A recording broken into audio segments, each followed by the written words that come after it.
Good evening, my name is Doug Sattel. I have a YouTube video. It's sound bites of police admit poison drink and food. Charleston cop Keith Hudson says, "You were peeking in my daughter's window." Okay, that person speaking is a person named Sandra Altamari. Sandra is involved in murder, racketeering, and big and human trafficking. Keith Hudson says, I'll shout out that you raped my 9-year-old daughter. That matches an 8204 Nestor Guzman, who was involved in human trafficking and very involved with the Sandra Altamari, bribes, everything under the sun. Now when Keith Hudson says, I'll say you raped my 9-year-old daughter, and whatever I shout things out, people hear me shout them out. They believe what they hear. They love lies. I'm lying. I'm making up lies. That is this person, Sandra Altamari, speaking when you hear that man. On the 8204 Nestor Guzman transcript, my daughter's mother says, he used to do sexual things to her when she was little. Guzman erased it. Now if you listen, click YouTube uploads, John Epperly, I'm quoting what it used to say on the 8204 Guzman transcript. I came out right out of the gate. I had a year relationship with this Nestor Guzman, face to face with him writing to me, and Chief Coyle and the Sandra Altamari's boyfriends would come over to my apartment and steal everything, constantly just wipe out my apartment, steal. You hear Chief Coyle from Totowa saying, that's all done now. I said, you guys were coming in and out of my apartment stealing it. He says, that's all done now. Why don't you just stay out of Totowa? So if you click the YouTube, this guy John Epperly, it says, click YouTube uploads and drag to 14 minutes. It says John Epperly is the judge's friend and Sandra Altamari friend. I quote to him what it used to say on the 8204 Judge Guzman transcript. He's going to have a trial with me, and before he can do that, I shout out in the courtroom, I know you. You take bribes. That's what it used to say, and it goes on about how him and I talked about his girlfriend, Sandra Altamari, calling him and making decisions, and they erased it off the 8204. Now, if you go to this Lynn DiMarzio saying, I cut everything off at the end, I'm erasing things, and King transcript, that also is Sandra Altamari speaking. That's who these people are. So this John Epperly says, I'm going to have you pulled over by the boys down in Patterson. He found out I got a car, which means he's stalking me. And the judge is going to make up lies, and we're going to say you're in contempt of court. I go, yeah, but you guys are just making all that crap up, contempt of court. They just make it up as you go along. Now, after this John Epperly says that, he's going to have me pulled over and arrested. Talk or go to jail. Talk or go to jail. I got to get the hell out of that apartment. I got to get my things and go, because I am going in jail. After he says that, you didn't see me, I'm in jail. If I don't leave, I'm going to jail. Did you see me here and there? No, you didn't see me. If I stayed there, I go to jail. Now, when he says he's going to have the boys pull me over, Totowa violently saw me just driving down the road. What the hell is wrong with this guy? You're about to hear, put your hands on the wheel. Put your hands. I know these little bitches, and they're pulling me over. Why are you pulling me over? We were looking for you. We were looking for you. Okay, fine. You'll see the determinations that are made when you hear that guy. Now, the other day I was down the block at a church, and this punk-ass kid, I'm helping him wash at a bus or something. We were looking for you. I'm like, bitch, are you serious right now? You're telling me you're part of this crap with these cops and all this? Then he prays with me. He says, Father God, I pray that Doug, all the things that he's going through, and I'm like, what the heck? I asked him, I said, buddy, what the hell are you talking about? All these things that I'm going through. What am I going through?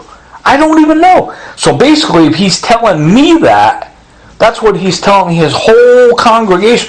Oh, look at this guy. He's going through all these things. The only thing I was ever going through was being murdered in Charleston. Once a week, my so-called friends were supposed to pick up the tapes. That's 3 years times 52 weeks. That's how many sets of tapes you're supposed to have to give back to me. You give me those tapes that you don't have, and I give you something. That's the way it worked. By doing that, you, one, keep people alive. I could have gone home and seen my daughter, etc. Now, I researched South Carolina and New Jersey law. You have to have probable cause to pull somebody over. When you hear the tapes of Totowa, it is profitable. It matches what this John Epperly guy is saying. Yeah, you got a car? Okay, when you drive down to Patterson, we're going to have the boys pull you over. We're just going to say you're threatening the judge. We're going to do this. We're going to throw you in jail. Talk or go to jail. Talk or go to jail. Totowa pulls me over. Now, when he pulls me over, he better say, oh, well, you were doing 85 and a 30. You were up on 2 wheels. You were doing donuts. You were tail laid out. Something better be said. He says, we were looking for you. We were looking for you. Really? I mean, Dumb and Dumber is supposed to be a comedy. These guys, it's just a wild, wild west. Just do whatever they want to do. There's no law. There's no constitution. They just think, oh, we're just friends with Sandy and all the judges. We're a bunch of big shots. Now, there is a constitution. There is a we the people. And there's people going around blowing Walter Scott's away. This is just ridiculous. It's got to stop. In my 3 hours and 35 minutes, there was a guy at a St. Michael's or St. Philip's church in Charleston. He says, if you give us this, we will give you a contract on your life. Your daughter was cleaved in half in a courtroom. And unfortunately, there's bad people and bad governments, and we could take a bribe. He admits they did all this stuff. So everybody's going to be too lazy to check. Now the key, what is happening in America, is this Keith Hudson. Says, if I shout something out in there, everybody's going to think about what I say. It's psychological. They shout something out, and people are going to be too lazy to check what that is. What he's shouting out, he says, oh, people love lies, and they're going to listen to me after I shout it out. Thank God I recorded him. There is a YouTube video of mine titled Cameron Admit and Stan Admit. Cameron is on there. He is murdering me. I am dying. It took a year's time. And he's putting methamphetamine, rat poisoning, chemicals, and NBC into my food and water. In Cameron Admit and Stan Admit, this kid Stan approached me. Hey, buddy, you want to be friends? I got a condo. Come over. Each one of these scumbags knows this girl Sandy. So Stan one day says to me, oh yeah, the way they draw you in, they cheat you. And oh yeah, I'm friends with you. Oh yeah, well, it's vague. Well, who are these friends? Well, you're friends from the church, and they're from Aiken. Well, can you name some of them? No. Okay. And all of a sudden, the Stan says to me, you know, I really didn't love you when I was seeing you, and I'm sorry what I did to your daughter. And I'm like, buddy, who are you speaking for? He was speaking for this girl, Sandra Altamari. So then I said, well, Stan, hey, what's going on? Maybe Stan, I could join you guys, and we'll forget the whole thing. If you could just tell me, Stan, what's going on. So then the next day comes about. He makes a phone call, and he says to me, from his own prerogative, says, she runs the hospital. What hospital? Hospitals of me trying to get treatment. I'm being poisoned since 2001. When I go to the hospital in Augusta, I say, hi, assholes. My teeth are falling out. Can you do anything for me? I have paperwork on that. They triage you. I just say, hi, I have a toothache. Triage you, and you see a psychiatrist. A psychiatrist? I came here for a toothache. I can prove that happened on paper. So Stan, you've got to listen to him. You can save people's lives if you pay attention. He says, well, she runs the hospital. And when you get to New Jersey, the judge is going to order a psychological evaluation on you and lock you away so you can't talk. That's what he's talking about. He says, and your other health conditions, which is murder, which is the reason my mother is in the hospital right now, not the first time. And he says, your other health conditions, doing the quote with his fingers, he's talking about murder, heart attack, gangrene, what they're putting in your food. This Cameron explains it's the reason your teeth are falling out. He says, I'm putting methamphetamine, I'm putting rat poison. You can hear this guy Cameron say slow kill. Sodium fluoride and rat poison. I've been putting it in your food. I said, are you for real? He says, yeah. Why, Cameron? He says, to kill you. Murder. Slow kill. You can't hear that? So when Stan, in the same series, the one with the picture of Chicago, says, and your other health conditions, he's talking about murder, heart attacks, and exactly what this Cameron is saying. Then he says, you can't even go to the hospital or the doctor and say you have the flu. What is he talking about? I go to the Augusta hospital and I say, hi, I have a toothache. All of a sudden a psychiatrist comes out and I can't leave for 3 hours. I'm like, listen, bitch, I'm here for a toothache. What the hell are you in my face for? Oh, can you tell me, do you think that you are superhuman? Do you believe in Superman? I said, listen, I need your name. The only thing I came in here and told you is I have a toothache. They wouldn't treat it. I have it on paper that they sent me away and would not treat my teeth. What they're putting in my food, you can hear this guy Cameron's admitting. Now Stan next says, what we're going to do is we're going to threaten one juror's child, and that screws up the whole case. That one juror's child is my daughter. She has been threatened with her life. She has her own site. Toxic water, the candy I was eating, what they put in your food, toxic air.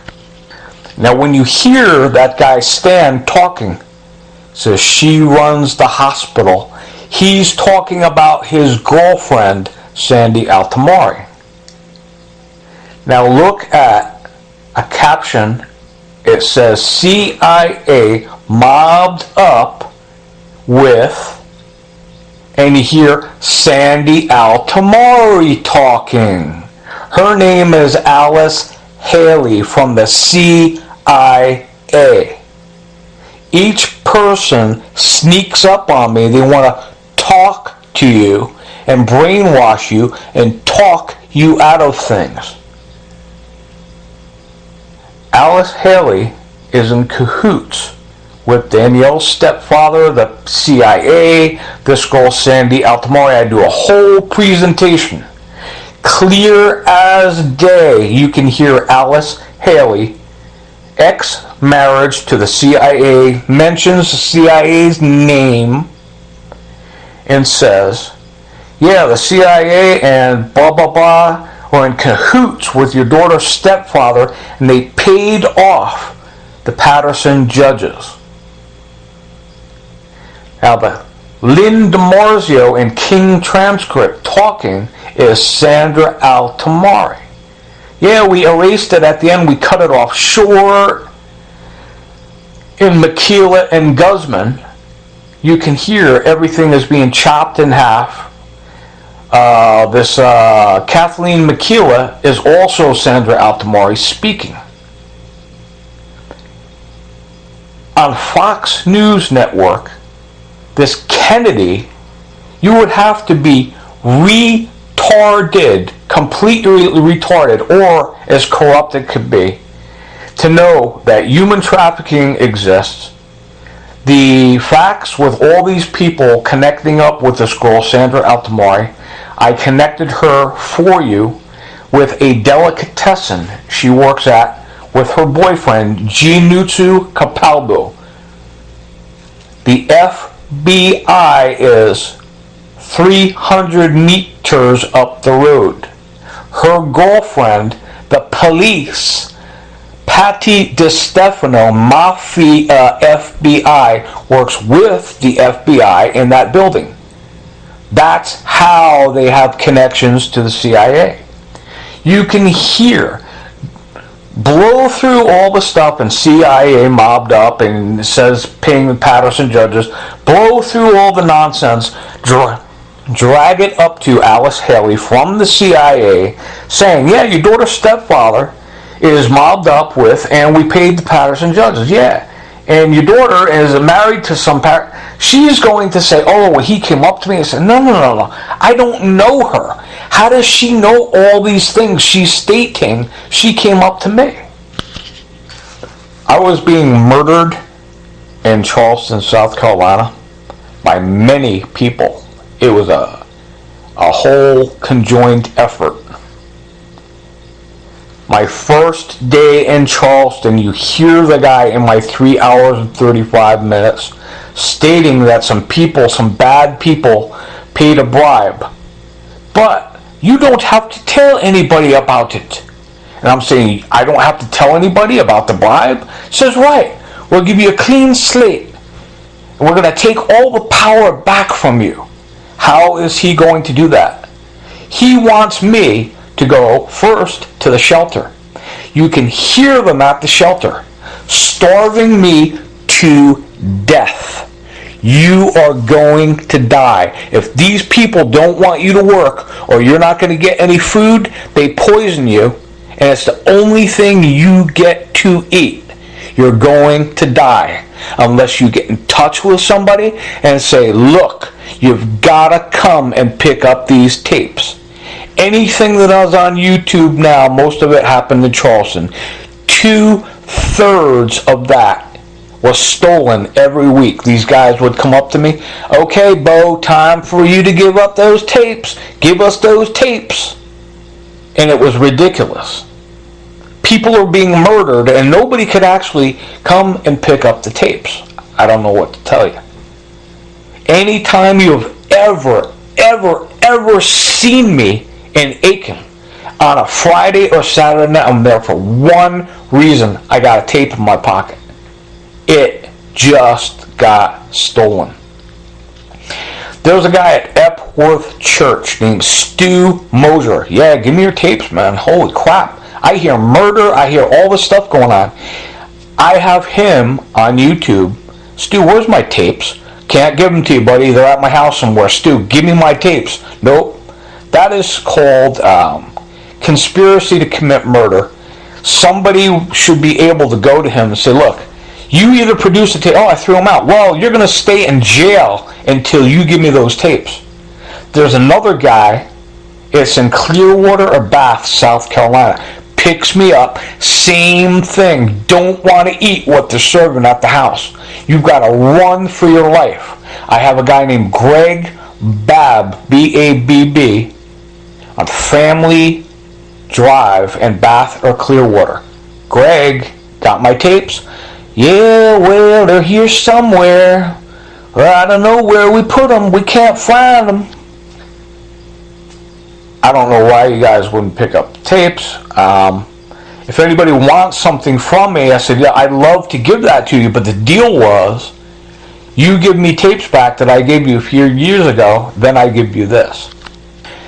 There is something that I didn't want to do this way. It's the only way I have thought about it in the past 24 hours. The only way I could prove a point. My sophomore year in high school, everybody in school, all these girls want to do anything they could do to sleep with me. I had a daytime girlfriend and a nighttime girlfriend. Other things were happening around that. Ever since then, up until I was 35, I would see this girl, see that girl, and there was, I'd say, the hottest girl in the tri-state area was named Rosa, and she worked for a company named Wayne Dodge. All day long, since my sophomore year, I would get picked up 2 to 3 times a day. I would usually have a left fielder, right fielder, center fielder, if I didn't have a steady girlfriend, which happened about 4 times. That is a goal. Steady girlfriend that I call a girlfriend would be someone that met your parents, someone that you really like, you meet their family, and then I'm scared to death to get married because I don't want to have a kid and have to go all through this stuff where the kid being tortured by some Arabic guy. I don't know, it's just a phobia. So what I would do is string these girls along for the rest of their lives without getting married until they finally said, enough is enough. They say, talk the first year about getting married. I take them in a circle, never get the answer, but make it so they would never, ever, ever, ever, ever, ever be able to leave. So now, all these girls that are picking me up, I used to work in Manhattan, girl has a look. They give you this look. And I asked the girl one time, I said, why is it that I get picked up like this? She said, because we have a desire just like a man, and we could have a boyfriend, you could have a husband, you could be engaged, but this desire, you want to satisfy this desire, and you're somebody you have in mind. I said, well, what is it? Well, one girl said, you look like Drago, the guy that looked Fort Rocky. I like him. I always wanted to sleep with him, so I saw you. I said, okay. Another girl says, oh, you look like this guy named Ken Chesney. I fantasize about him. I thought you looked like him, and I wanted to sleep with you. Another girl says, oh, well, you looked like the guy from the Blue Lagoon. I always wanted to sleep with him. Okay. So my point is, I don't have time to see all these girls. This girl, Sandy Altamore, is at a deli. I walk in there, and she was the goofiest, freakiest person I ever met in my life, staring at my zipper. Right there, I said, this girl is rude. I will never go out with her. This is weird. Usually somebody will say hi or some kind of eye contact, something nice. My left field, center field, and right field just didn't call me. I had time to see her. We had dinner. She had fleeting expressions. She was hiding something. She was depressed. I'd stay one step away from suicide. I was trying to be real nice to her. At the end of dinner, it was maybe 1 o'clock in the morning. I'm going. She says, I want to go to your apartment. I stopped at a place called Quick Check. We are about to hear the total police say, you can't go there anymore. Why? I said so. You can't say so. You got to pull me over for a reason. I was getting ready to go into the Quick Check, and she says, no, it's too late to be drinking coffee. I want to go to your apartment. So I thought she was rude. I wanted to make a cup of coffee, and my pride and joy is, look, this is my photo album. This is my daughter. That's number one. If it's not number one to you, you don't acknowledge that, whatever. I have no business with that girl. So she blows off me going to a Quick Check to get the milk, wants to go to my apartment. The most aggressive person out of all the girls I was seeing, the most aggressive person, trying to rip your clothes off, force you to go to your apartment, doesn't want coffee, tells you what she wants. I go to my apartment, I say, look, you want to look at my photo album? I show you my daughter. No, I don't want to see that. She wanted to sleep with me. Anything she could do is sleep with me as quickly as possible. Why? On a scale of 1 to 10, I was about 1,000,000. This girl goes out with the biggest skanks, the scum of the earth. Anybody that looks her way, she goes out with. Long story short, if you click on my YouTube, I beg you to click on Karen, Agnes, and Sandra Altamari and prostitution. It explains in detail. So there is a woman on Fox News, her name is Kennedy, who one, supports murder, supports human trafficking, slavery, child things going on. She knows this girl, Sandra Altamari. This guy, Keith Hudson,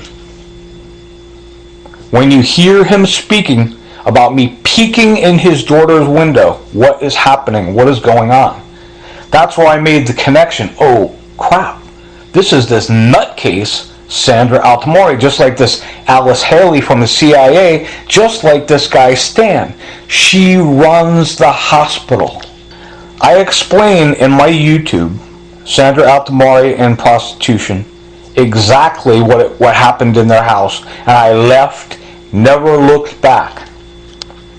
What she did next is, oh shit, he knows we're running a prostitution out of the house and human trafficking and all this weird stuff, and if that girl across the street, Karen Agnes, finds out 2 and 2 is going to equal 4 if he hooks up with this Karen Agnes. So next, what she was trying to do is run me out of town. She fired me from my job. All the guys in my job were sleeping with her, going on vacations with her. She's going around telling everybody in town I love her and we're going to get married. Meanwhile, I am demoralizing her and saying this girl is a sleaze. This guy is coming to my house and he's stealing from my house. And he got caught stealing for this girl, Sandra Altamari. He left via ambulance. There was a whole court thing. They erased it in Totowa so nobody can hear what was going on in that hearing. He came forward and he said, man, I am sorry. When you told me your phone was being tapped, I've been to her house. She has equipment from the FBI on building 2 up the block and is listening. He says, I heard your conversations at her house, you on the phone. She listens to you. She's a sleaze. She's been with hundreds and hundreds of guys, and we went to Jamaica together. Unfortunately, after that, he was ordered to come to my house and try and steal my daughter's court documents. Real bad move. When you hear this guy, Keith Hudson, saying roofies, I go, you guys are putting something, what else are you putting in my drink? Besides NBC, methamphetamine, heroin, you name it. And you do not want to know what that is like when you're getting this crap put into your food every single time you try and eat. So when he says roofies, What happened is after I found out Patty DiStefano and Sandra Altamari were running a prostitution business, and the lady across the street, Karen Agnes, knows about it, I left. Then everybody started saying to her and her little dirtbag mafia family, "Oh, honey, are you okay? He didn't sleep with you, did he? Take your virginity?" This guy that she slept with, that I knocked the hell out of for trying to steal my daughter's court orders, he gave me the 411. Just like this guy, Stan. Well, she wants the hospital. When you go to New Jersey, this is going to happen. Her friend, the judge, is going to order a psychological exam. If somebody says that to you at point A and then executes the threat at point B, don't you think there's something you could do about it? Don't you think it would have been nice of you as a friend to at least hold this tape so these things didn't happen to me? So this one kid in New Jersey who's stealing from me left via ambulance. He says, here's the deal. She's going around telling everybody that you put a little purple pill in her drink and it made her drowsy and you took advantage of her. And then she's telling people that you're peeking in her bedroom window. You go to her house. What is she going to accomplish if she does that? You're going to have the mob. You're going to have the cops. You're going to have everybody in the world all over your ass. So now I didn't understand what was happening to me. What do you do in a situation like that? Nothing. Rope-a-dope it. She's going to wear herself out, and eventually all the retarded, stupid people that she's got coming after me, somebody is going to come forth and say, "Hey, you know this little bitch Sandy over there? Oh yeah, I know her. She was running a prostitution business. She's calling the judges down there. Well, she says that you were at her house," and finally somebody comes forward and 411's me. She's going around telling people you dropped a pill. And then what she did is isolated me. Just like my daughter says, I am being isolated from my neighbors just like my father. Is there anything wrong with that? And my daughter won't be able to talk. They got her under the gun. So then what she did is my left field, right field, all these beautiful women I was seeing, the Rosa Joyas of the world, this one, that one, wouldn't talk to me anymore. She isolated me so I couldn't tell them anything. So now nobody for the next 3 years sees me with a girl. Her girlfriend across the street, Karen Agnes, "Hey, what the hell's wrong with you? Why don't you date anybody?" I said, "Well, Karen, how can I possibly do something like that? She calls my job.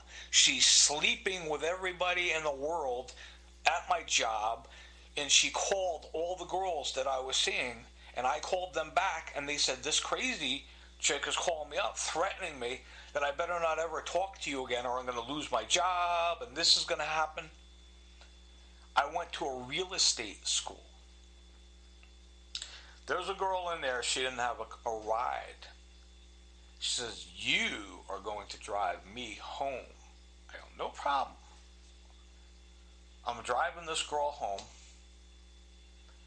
We get to her house in Bogota. Says, "Would you like to come inside with me and sleep next to me platonically?" Okay. Happens all the time, used to it. So you know what? Yeah, I'll come in, I'll have a cup of coffee with you. I hadn't been able to see or talk to anybody in 3 years. It was like 2003. I didn't take advantage of that. I just laid next to this girl. It was like being out of prison, like coming out of hell into heaven for one night. She says, "What's going on with you?" and this and that. I said, "No, not too much. My daughter's in trouble, having nervous breakdowns. This crazy girl mobbed up, calling the judges, doing all these things. And this is the last time that you will ever see me again. She says, I don't understand. I says, well, this girl is going to call you, and anybody that I meet or am able to meet, she will call them and threaten them. So what we talk about, she discounts and doesn't want you to know about, because now you're a problem. You're a loose cannon. Whatever I tell you, you're going to tell somebody else. She's isolating myself, my daughter, doing all these things. She's the craziest bitch in the world. They were running a prostitution business. I left, never looked back. Nothing but problems with this girl. I noticed that on Fox News a long time ago, this guy Shepard Smith was fuming. Oh yeah, you're just gonna sleep with this one like you did with this girl Sandy. You just slept with her and took advantage of her. Okay, now think. The reason I told you the whole thing I didn't want to tell you, do the math. If you have the most beautiful women in the world, the Rosa Joyas, I go into Apollo Cards, girl says, can I take you to dinner? Another girl says, can I fly you to Arizona? There'll be a plane ticket for me at Newark Airport. That busy with all these girls, I'm going to go out with the town skank that nobody wants to go out with. She goes out with anybody that looks their way. Running a prostitution business, I walked out. She's trying to run me out of town by lying to people and telling this purple pill the guy told me turns out to be a thing called roofies, that I ate probably about 700 pounds of this shit in Charleston, besides heroin, methamphetamine, rat poison, cleaning supplies, any food that you get. It is sprayed with cleaning supplies. They tell these people, we will pay you dearly when you see this guy, if you're able to get anything that he can ingest. If you don't have the drugs we're giving you, just go into your cabinet and get cleaning supplies, Raid, bug spray, anything. Spray his food.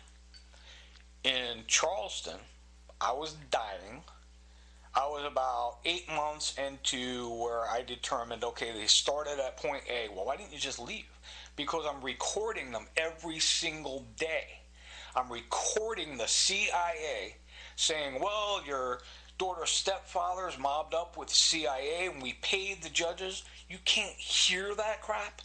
This stuff is Sandra Altamari. Each one of these people turns out to be Sandra Altamari. So now this Kennedy lowlife at Fox News turns out to be Sandra Altamari. I go to a place in Clifton, New Jersey called Pub 46. Oh, he drinks. Yeah, I do heroin, I drink, I do all kinds of things. I go there to have a steak and potato. Girl puts her head on my shoulder. Beautiful girl.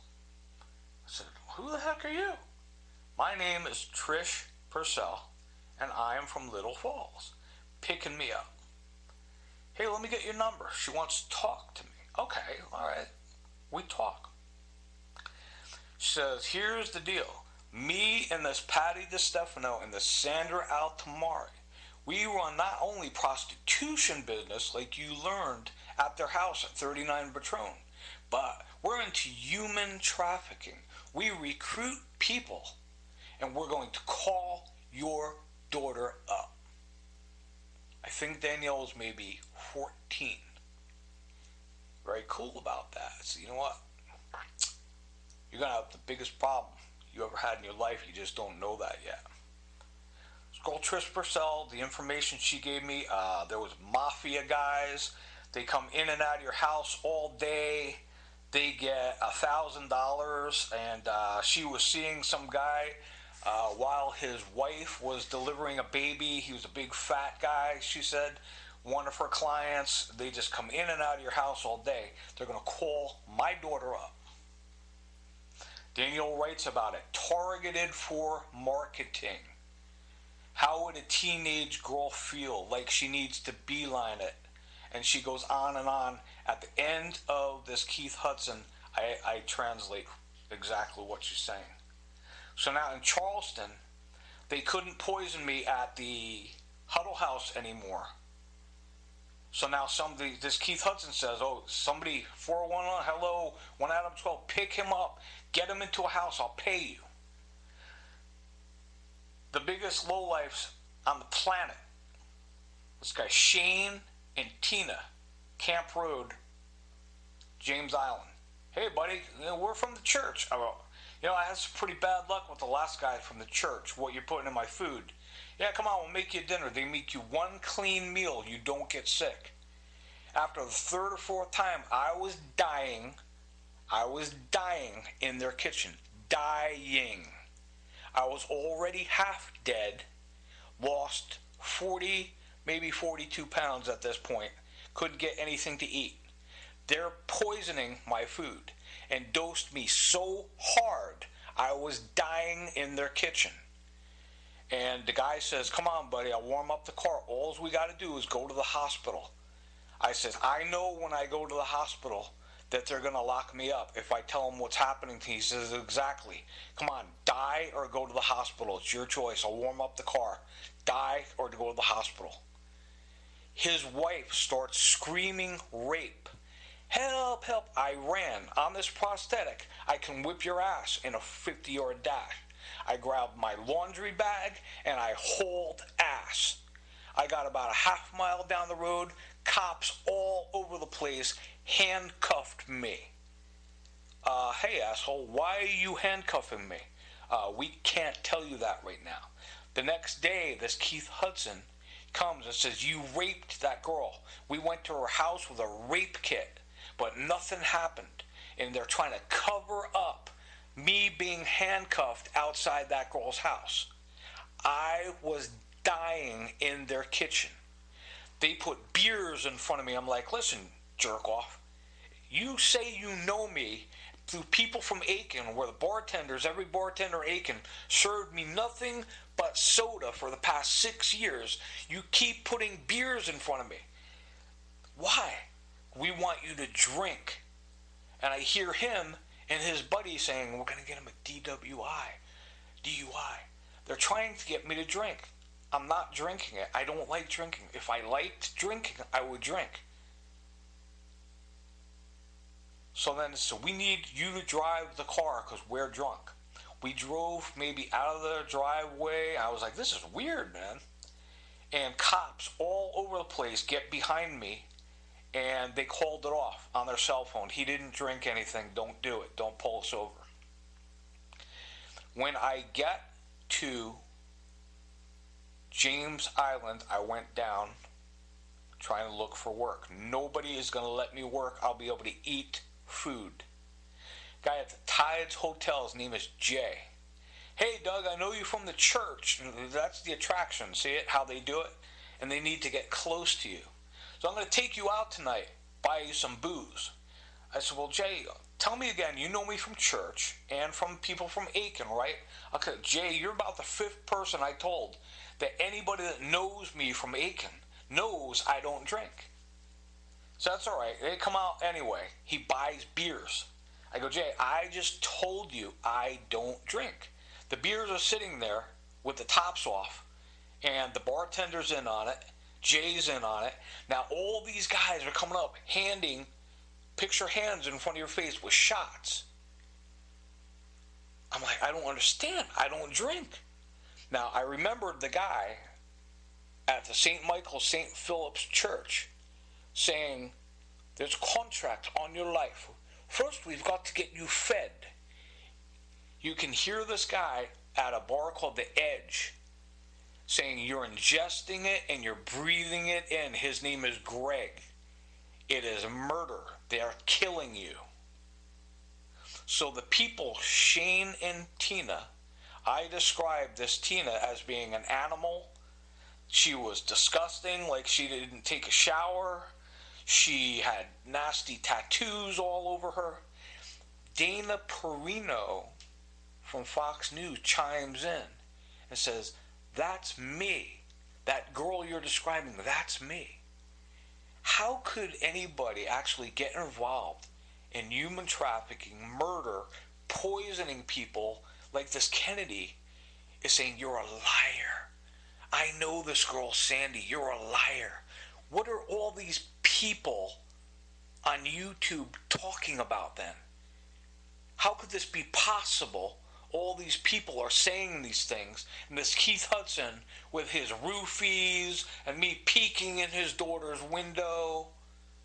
So when this was happening to me in Toto and West Patterson, she isolated me. Nobody's going to see me with a woman. Oh, he's lonely. I was the prettiest girl in town.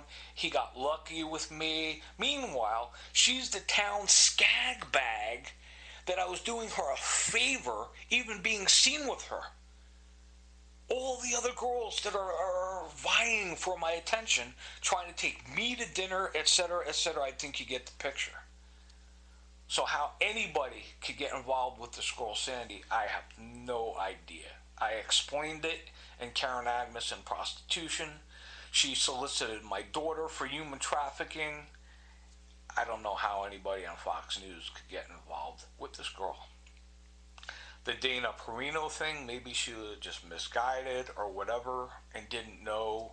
I don't know. I can't fathom how anybody could get involved in something like that. Next presentation, I was confronted by Larry Neilson from Golds Gym saying, I'm throwing you out of the gym. You can no longer work out here because you have the YouTube things on after you're told not to tell on us. I would like Golds to get involved and discipline this guy.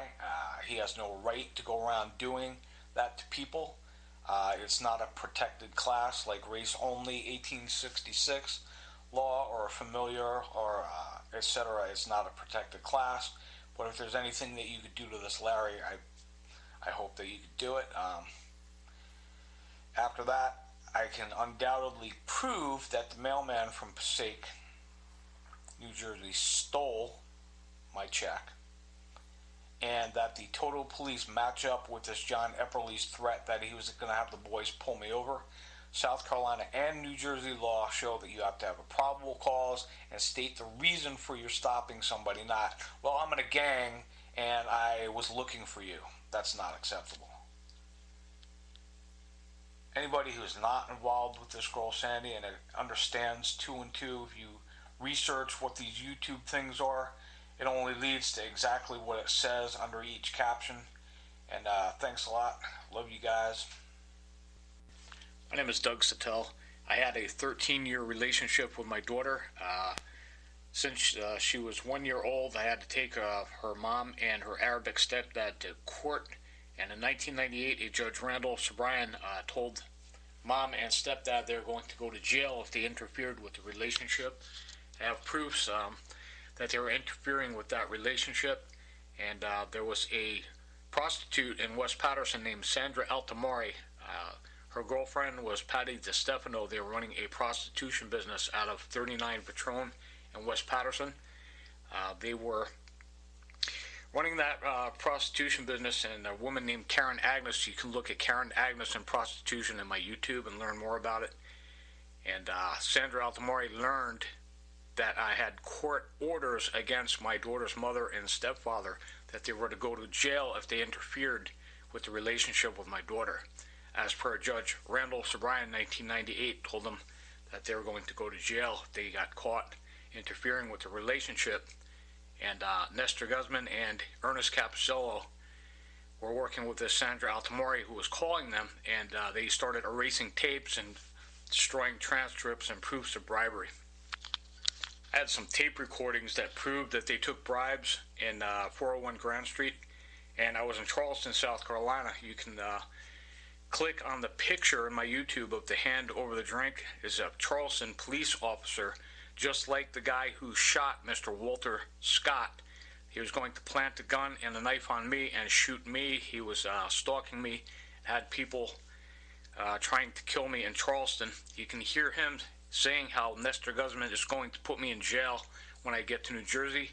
I did 3.5 years because I had these proofs with no trial, no allegation. It was Nestor Guzman that was Sandra Altamari's friend. You click on YouTube, not this one, click on YouTube uploads. You can hear Nestor Guzman's friend, John Epperly, threatening to arrest me if these proofs come out. I had an apartment in Passaic, New Jersey, and this John Epperly, you can hear him clearly threatening me. He found out I had a car, and he said that he's going to make up lies that I threatened the judge, and the judge's boys in Patterson were going to pull me over and take my car, and that they were going to arrest me and throw me in prison again with no trial. You can hear him clearly stating that. If you click on the one that says not this one, click YouTube uploads. That is the judge's friend, and they were going to throw me in jail again. It was a 1998 Randolph Sobrian court order that this Sandra Altamari kept stealing. She's working in conjunction with the Totowa Police Department, Chief Robert Coyle. You can hear him and Mayor and Chief stating how they going into my apartment and stealing all the court orders, how he fired me from HSBC for being a witness to that. After Judge Guzman's friend, John Epperly, said that they were going to pull me over and harass me and make up lies, say I was in contempt of court, I was pulled over on 4/10/16 by the Totowa Police Department. Let's find out what happened. So we have Judge Guzman's friend, John Epperly, making the threat, and you can clearly hear him, and not this one. Click on YouTube uploads. John Epperly is threatening to put me in jail again, and he's making the threat, and this is the Totowa Police Department, friends with Robert Coyle, executing the threat.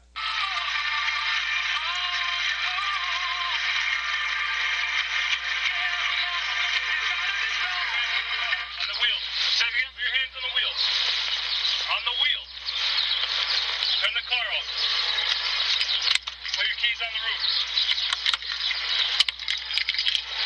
Put your hands on the wheel. And have your license. Where you headed? Me, I'm going down to get a cup of coffee down at Quick Check. And where you headed after that?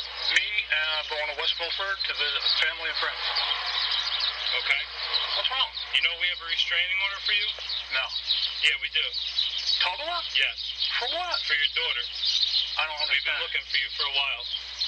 That doesn't make sense, sir. We've been looking for you for a while. There were numerous attempts on my life by the police, just like this Walter Scott was shot down. If you click on the picture of the hand over the drink, this is a Charleston police officer saying he's going to kill me, and there's no talking. They're going to make up lies about me, and he says he's going to put me in jail when I go into New Jersey.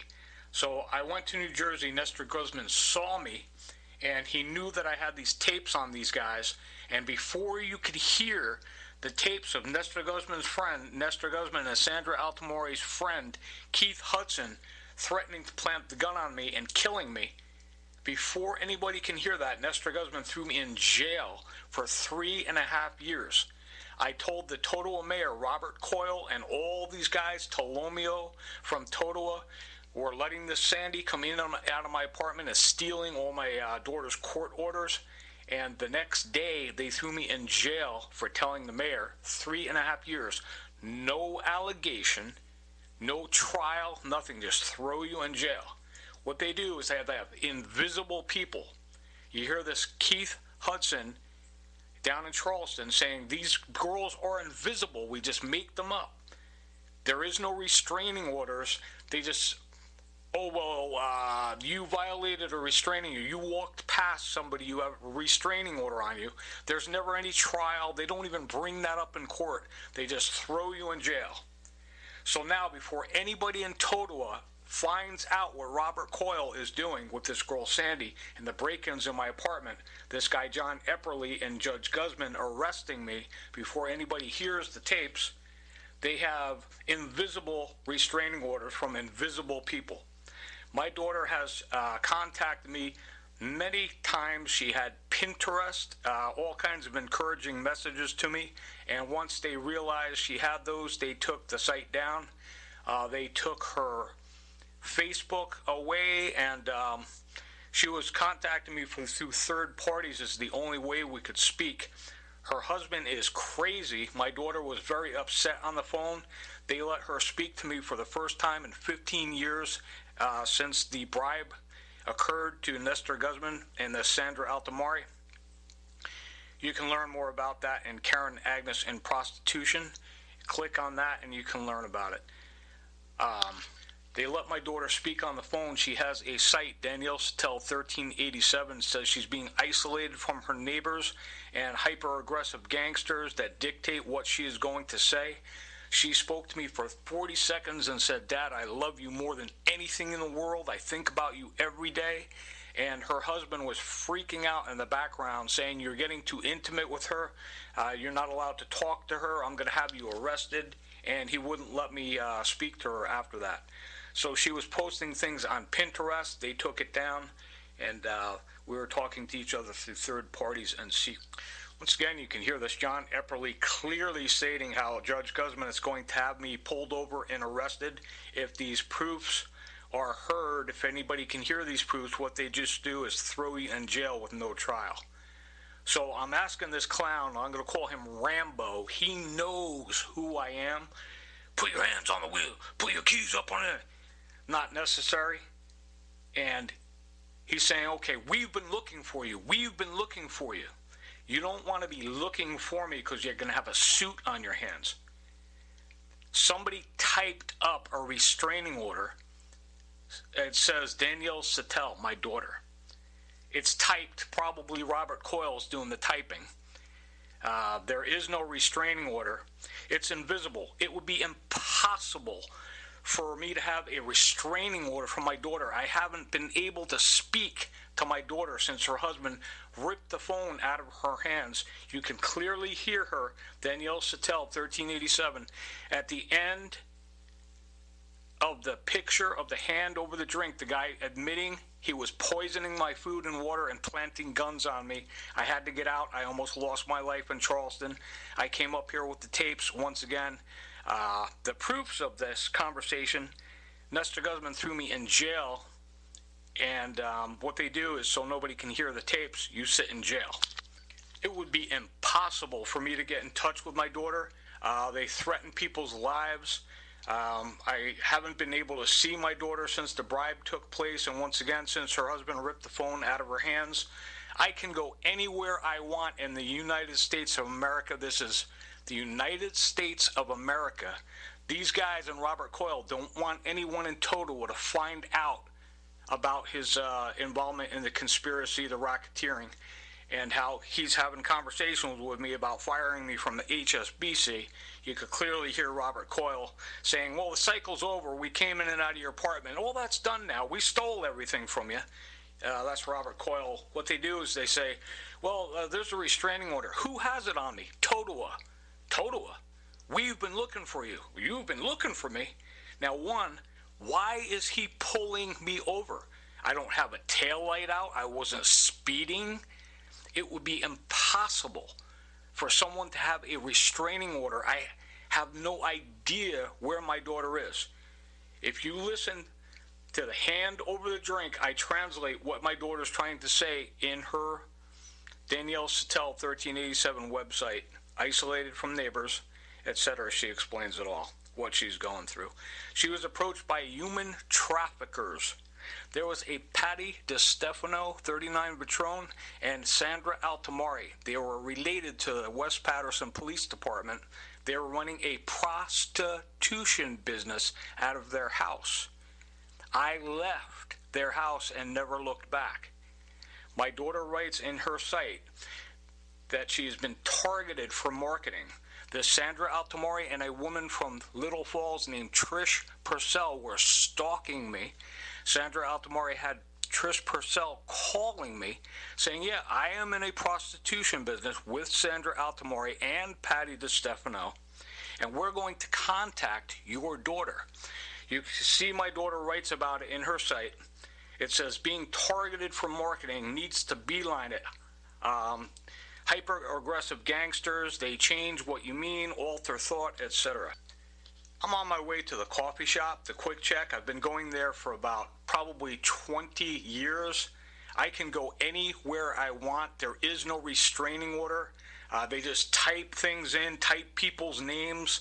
My daughter doesn't work at the Quick Check. I can go there for coffee. They just don't want anybody in Totowa to find out what was going on. cause and effect. This is a result of, you can hear this, John Epperly threatening to have me arrested. I said, I can prove that you guys are taking bribes. He says, talk and go to jail. We're going to have the police pull you over. He says, I learned that you have a car. And you hear me kidding around. Well, yeah, it's better than, something economical. He says, we're going to have the boys pull you over and make up lies that you're threatening the judge and say you're in contempt of court. They just make up lies about me and write down these things. You go to court and they say, he did this and that. He murdered 10 people, sodomized little boys. You can hear Keith Hudson saying it's all a big lie. We just shout things out and people believe the lies we tell. So now you can hear this total cop stalking me. Where are you headed? Where are you going? I'm going to the coffee shop. Robert Coyle has a big problem with me going to the coffee shop down at Quick Check, because everybody's going to find out about how his voice is on the YouTube incriminating himself, admitting everything he was doing in my apartment. This guy's name is Officer Burak. That sounds weird, because my daughter wouldn't do anything like that. Well, clearly she did. Well, if she's being forced to do that, that's not our problem. It happened in Passaic. We have to serve you. And if you violate it after... Passaic, New Jersey. Passaic, New Jersey. I haven't seen my daughter in years. Listen. Well, you gotta... I know what you gotta do. Yeah. Tolomeo. Passaic. Okay? So... My daughter wasn't in Passaic, though. Yeah, but you were. Yeah. At one point. But you know what? It doesn't matter. You can go anywhere you want and file for one in the state of New Jersey. It doesn't have to be the jurisdiction where you sue a person or... If you click on my YouTube, not this one, click YouTube uploads, there's a video, drag it to 14 minutes. You can hear Judge Guzman and Caposello's boy, John Epperly, saying, we're going to get the cops after you, we're going to pull you over and arrest you. Key words, he says, it happened in Passaic, New Jersey. I said, Passaic, New Jersey? He's talking about John Epperly and I's conversation in Passaic, New Jersey. I said, well, my daughter was never in Passaic, New Jersey. He says, it doesn't matter. It can happen anywhere. They just get invisible people to make up restraining orders. And then they just throw you in jail. Now, the general public thinks there's some kind of a restraining order and you violated it. And, they had to throw him in jail. There's never any trial. They just throw you in jail. I was able to speak to my daughter. She has no knowledge of what is going on. The key words in the bottom line, you hear these guys, they're looking me in the eye, says it happened in Passaic, New Jersey. I was in Passaic, New Jersey, recording this creep nutcase getting ready to throw me in jail, stating how these police that you hear talking right now are going to pull me over and throw me in jail if anybody finds out or hears any of the tapes on this guy with a picture with the hand over the drink murdering people, or the proofs that Nestor Guzman was receiving phone calls from Sandra Altamari receiving bribes. Nestor Guzman erased all of the transcripts. They had a woman named Linda Marzio, friends with Sandra Altamari, erasing all of the tapes from the court hearings and handing them to me and charging me thousands of dollars. Keywords. It happened in Passaic, New Jersey. So they're insinuating my daughter and I were in Passaic, New Jersey together, and she wrote up this restraining order on me in Passaic, New Jersey. That would never happen in 10 billion years. What he's saying is the conversation with this John Epperly saying, you're going to be pulled over by the police. We know you have a car. The judge is going to say that you're threatening him. You could hear this guy and click, not this one, click YouTube uploads. There's a video, drag it to 14 minutes. You can hear why these Total Police are pulling me over. It happened in Passaic, New Jersey. I'm like, my daughter was never in Passaic, New Jersey. Doesn't matter. See how they just make it up as they go along. So now they're flipping out of their mind because I'm driving down Union Boulevard with a bumper sticker that says Robert Coyle. Listen to Robert Coyle, what he was doing, firing me from HSBC and stealing all the court orders out of my apartment.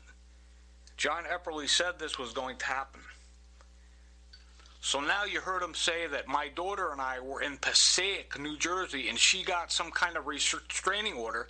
She came from Totowa or Little Falls, wherever they're hiding her.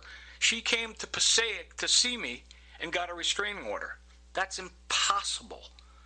My family and I haven't been able to see or speak to my daughter. Her husband is a nut, ripping the phone out of her hand. She was getting all upset because he wouldn't let her speak to me. So it's typed in at the bottom. If my daughter ever did anything like that, which I already spoke to her through a third party, she didn't do this. You can read Danielle 1387, how they were approaching her, human trafficking.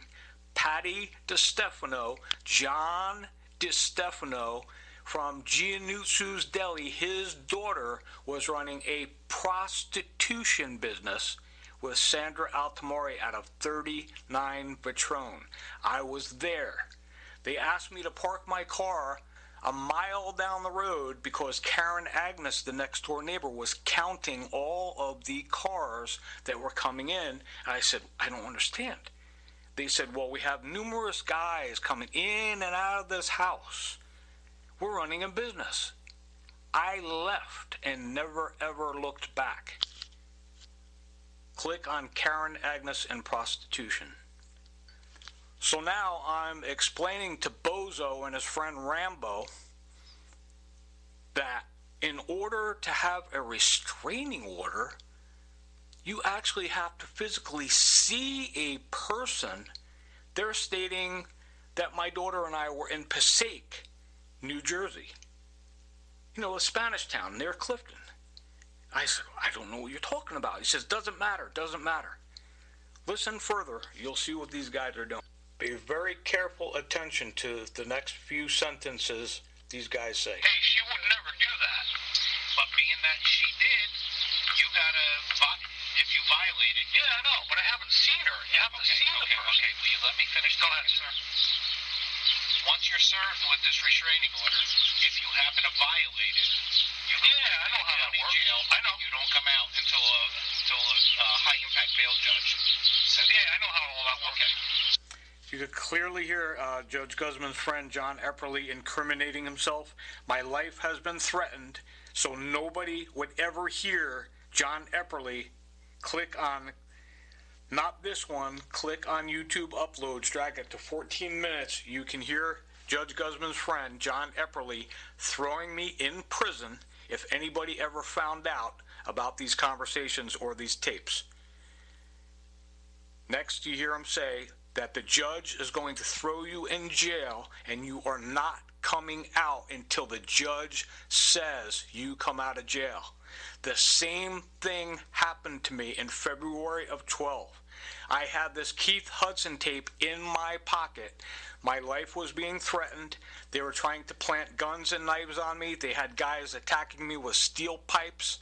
You can clearly hear them. Click on the picture of the hand over the drink.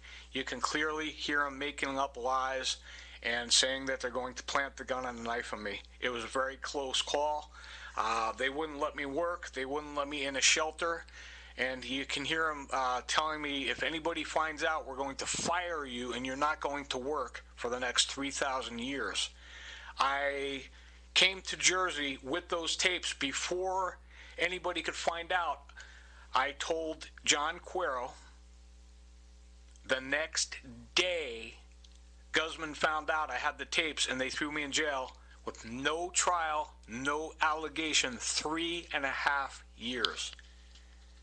You hear, this is Tolomeo. This is my bitch. I know Tolomeo. He's a little bitch. For 5 years, every single week, these guys were putting sugar in my tank. You can hear clearly Chief Coyle explaining and Mayor Chief admit what they were doing. Tolomeo, I would go and see him every week. I need a police report, asshole. Where's my police report? You guys have these guys coming in and out of my apartment. The one guy had stolen all the court docs. We went to the Totowa judge. He says, oh, well, that's too bad that this guy is stealing all the court docs. I threw Guzman under a bridge, under the bus, rather, in the Totowa hearing, and Mary Ann is Sandra Altamori's friend in Totowa court. She says, oh, we don't have those discs anymore. We destroy them after so many years. You can hear Sandra Altamori's friend Lynn DiMarzio saying we cut all of the transcript audio tapes that you paid for. We cut it short at the end. You clearly hear them on YouTube. Now this is Tolomeo.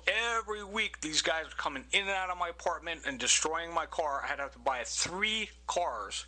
I go see Tolomeo. He says, sorry buddy, no reports, it's politics. You have to tell Chief Coyle.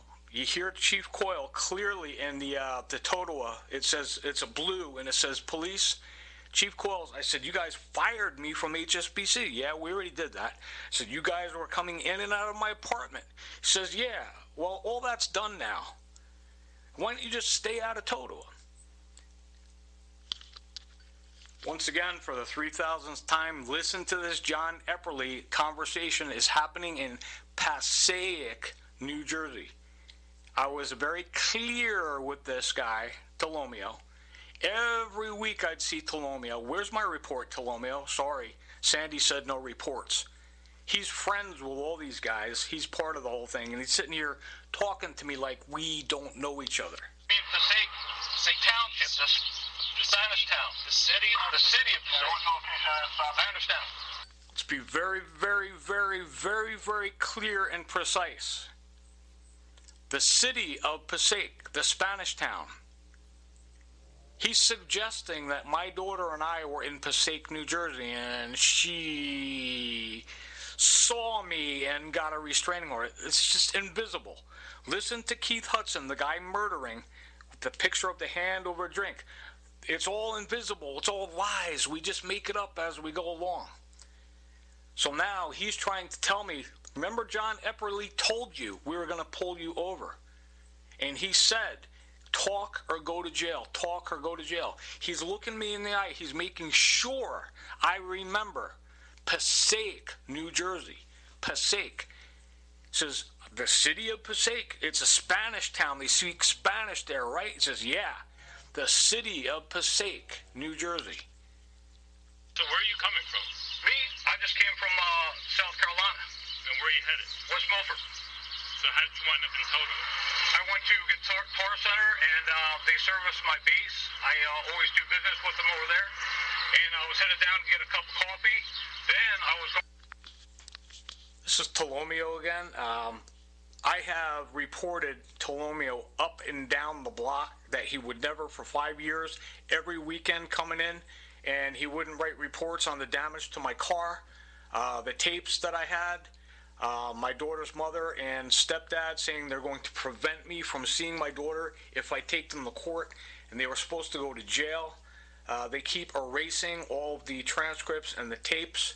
I would see Tolomeo every week. He knows who I am. And now he's telling me I can't go down to Quick Check to get a coffee. That's the agenda. That's the problem. What's going to happen if I go into Quick Check and they see my bumper sticker? They're going to hear Chief Coyle saying he fired me from HSBC and that he was permitting people to come in and out of my apartment to steal this 98 Randolph Bryan court order. So now we're in a bypass going down there after you get because you can't be within so many feet. Of what? She's invisible. I don't even see her. It doesn't matter where she's suspected to be, her residence, or I have no idea. I'm telling you. Okay? Yeah. Do yourself a favor because you don't want to see us. Yeah, if you tell me not to go down there, I won't. Yeah. Because if we have to see you a second time, it's not going to be so, polite and pleasant. I'm going down to get a cup of coffee at Quick Check. My family and I have no idea how to get in touch with my daughter or where she lives. She's a prisoner. She's been approached by human traffickers, and she writes that she's been isolated from her neighbors, all about it in her Danielle 1387. This guy is threatening to throw me in jail, saying, do you remember in Passaic, New Jersey, when the guy told you we were going to pull you over? He keeps telling me. I said, the Spanish town, Passaic, New Jersey? That's the conversation his buddy's having. John Epperly, talk or go to jail. Talk or go to jail. He's threatening me if I go down to Quick Check to get a cup of coffee, suggesting my daughter works there. That's impossible. You guys get the point what these guys are doing. They can't do that. It goes much smoother that way. I'm just advising you. Goes much smoother that way. If I don't go down to Quick Check and get a cup of coffee, he won't throw me in jail. You heard him earlier say, and the judge is going to keep you in jail until he says you come out. They don't want anybody to find out and hear all the tapes. Human trafficking, bribery, 401 Grand Street, erasing all of the tapes, and you're never going to see your kids again. My daughter was 13 years old.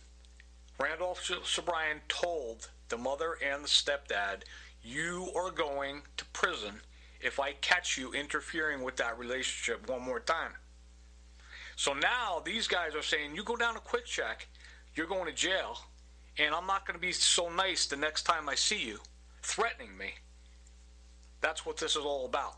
The key is Passaic, New Jersey. So there's no mistake. I said, you mean Passaic, New Jersey, the Spanish town where they speak Spanish? He says, yeah, the city of Passaic. He's talking about the conversation with Judge Guzman's friend, John Epperly, saying the police are going to pull you over, they're going to harass you, and they're going to arrest you. And talk or go to jail. Talk or go to jail. Now you hear Tolomeo, he just said, and the judge is not going to let you out of jail. Now if you listen to this Keith Hudson murdering me, the picture of the hand over the drink, the details, I said, look, who are all these girls? He says, they're invisible. We just make them up. So this restraining order is invisible.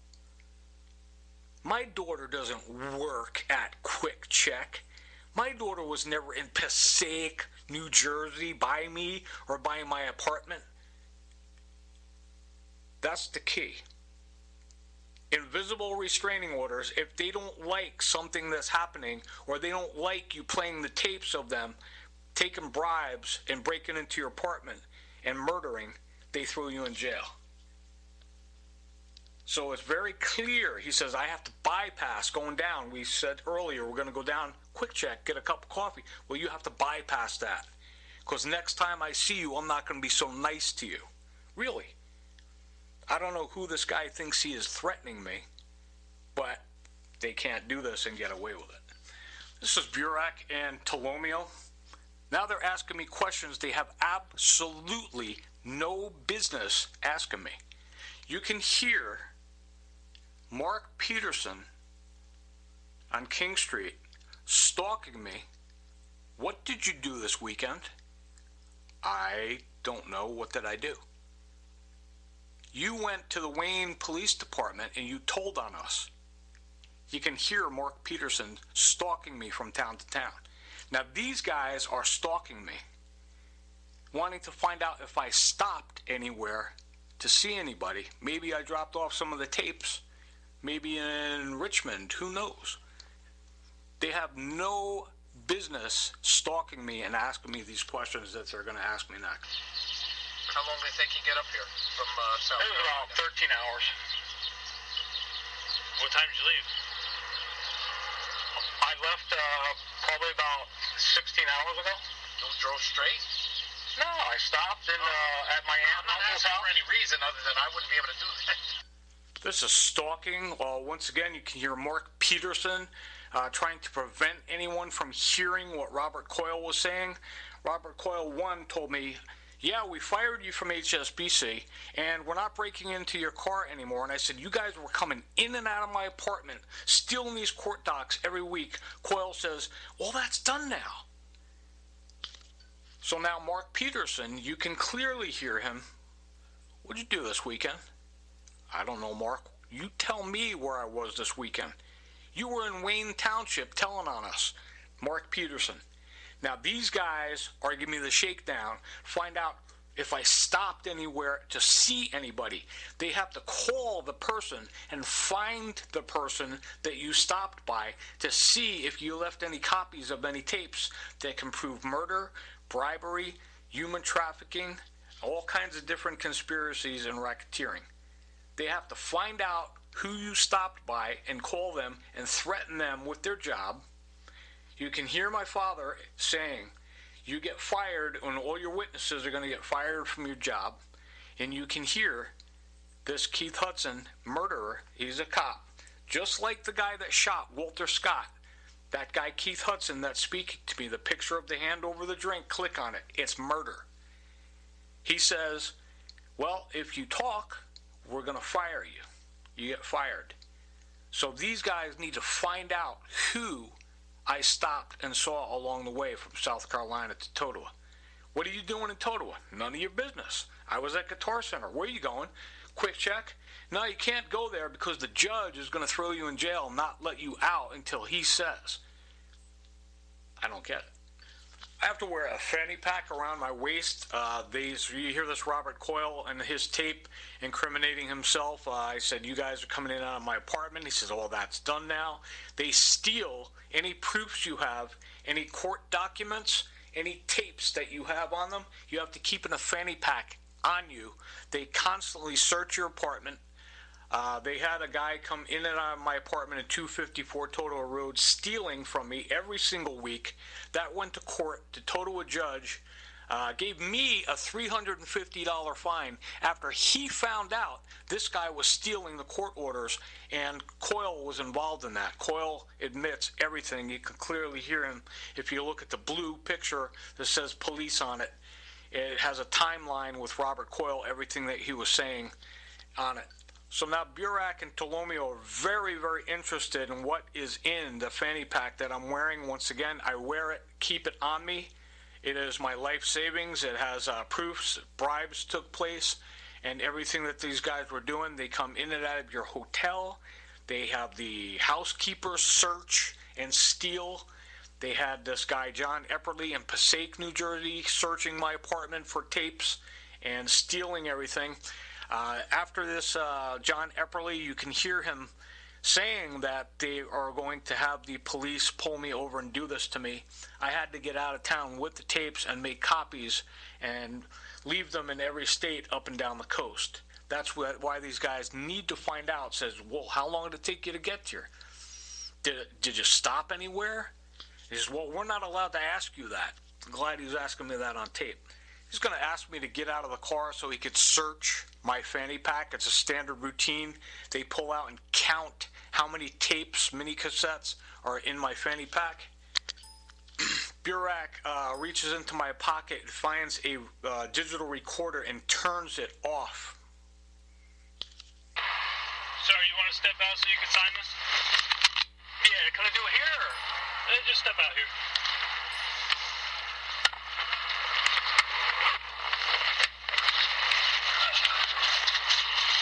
Because I got you out of the car, I'm going to pat you down, all right?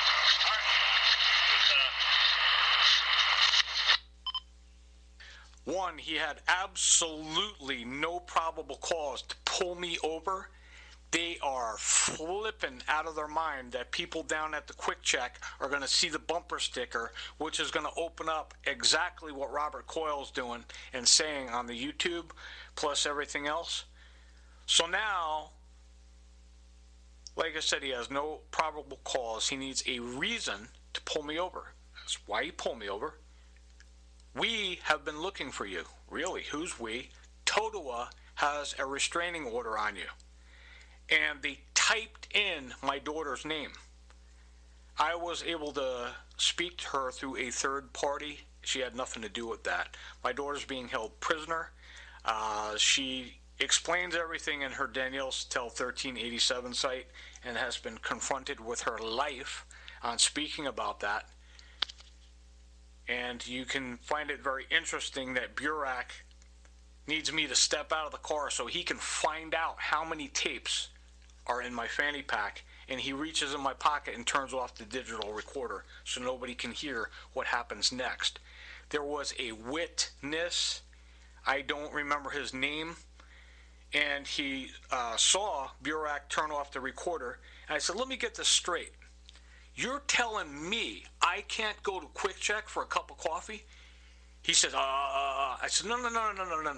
You're telling me I can't go down to Quick Check for a cup of coffee?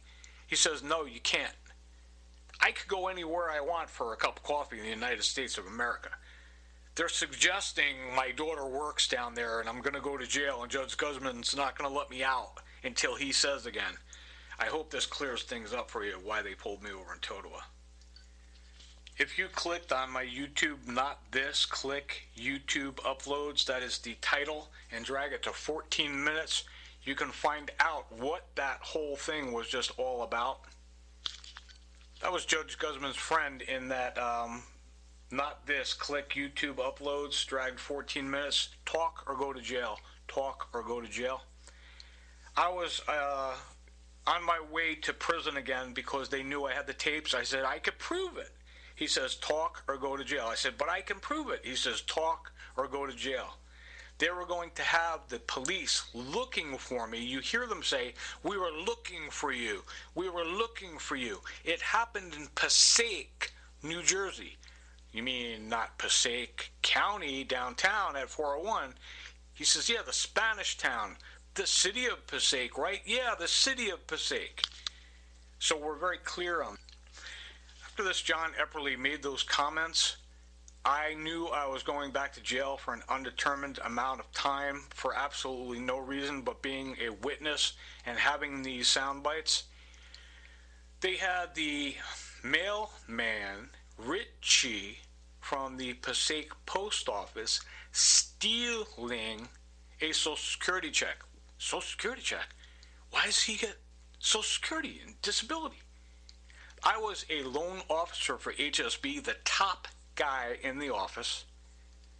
My office, anywhere I worked, I was stalked. You hear Robert Coyle said, you guys fired me from HSBC. Yeah, we did that. He admits everything, doesn't know he's being taped. He's a wise ass. He belongs in a prison.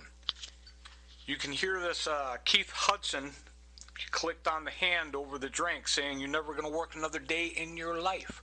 But I used to be the top guy. I used to wear a shirt and tie. Never again. Never.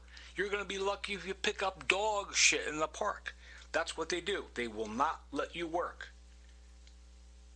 So now, Richie from the Passaic post office is stealing my paper disability check, which is very hard to live on. After Richie was stealing my Social Security check, I got direct deposit. Next, I'm going to prove that Richie from the Passaic post office stole my check.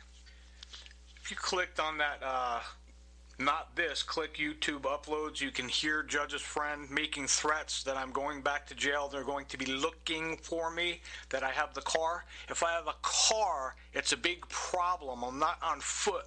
They can't track me to who I'm going to with the tapes. Hey, listen to this. Listen to this. Listen to this.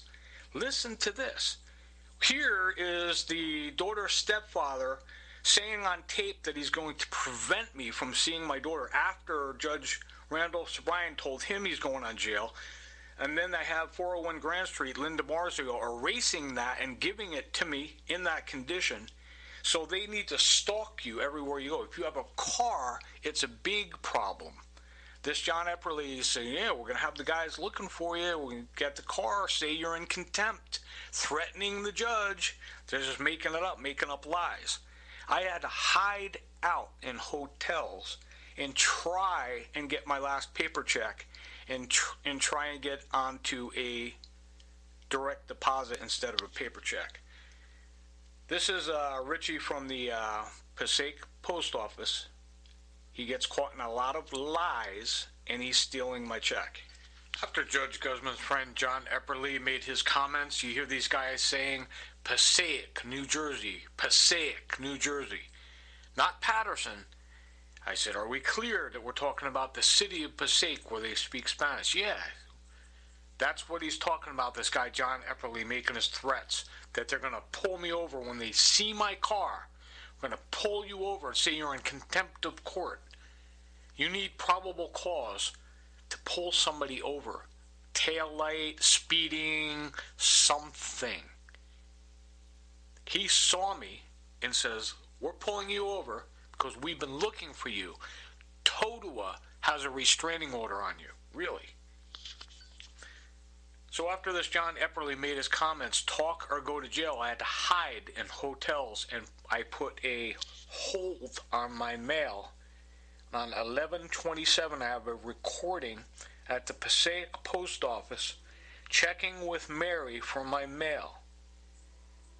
And every single day, I'm going to Mary and saying, where's my mail? Where's my mail? Oh, Richie has it. Richie has it. So if I go to Mary and we do the paperwork, I save the paperwork, the little form, to hold the mail. Oh, Richie's got your mail. Richie. Well, Mary, where's my mail? Where's my check? Every day. Now, this guy Richie had his hands on my check, my November check, in December. Guy moves into my apartment. He goes by the name of Randolph. In December, Richie the mailman says, yeah, Alex, the maintenance man, the Spanish guy, put a new lock on your mailbox. He must have stolen your check. He must have taken it. That's not what happened. So on 11/27, I was down at the Passaic Post Office. I have Mary on the tape, and I'm checking with her every day for my mail. She says, Richie's got it. I'm going to go to the conclusion of the matter and then take you to page 1. Richie the mailman gets caught in a lot of lies. He had his hands on my Social Security check, which I needed after this guy John Epperly was threatening to have me arrested like Totowa is doing.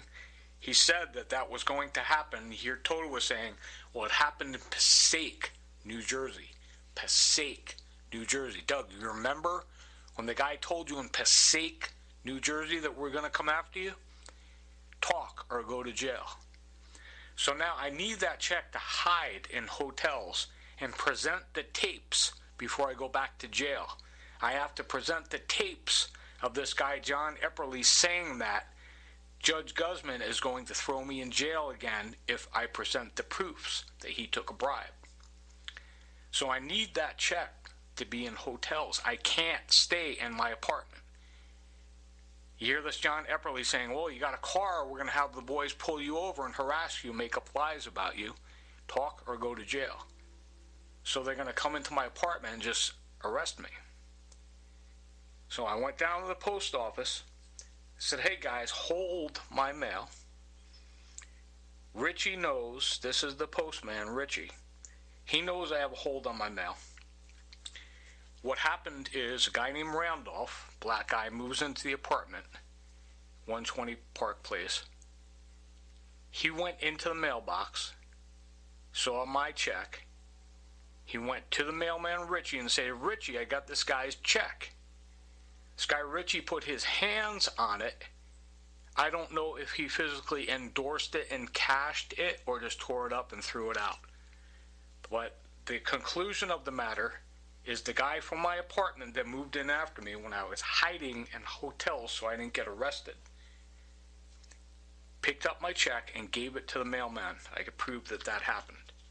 Richie, along the way, after he received the check from the guy in my apartment, tried to deceive me and make it look like Alex, the maintenance man who changed the lock on my mailbox.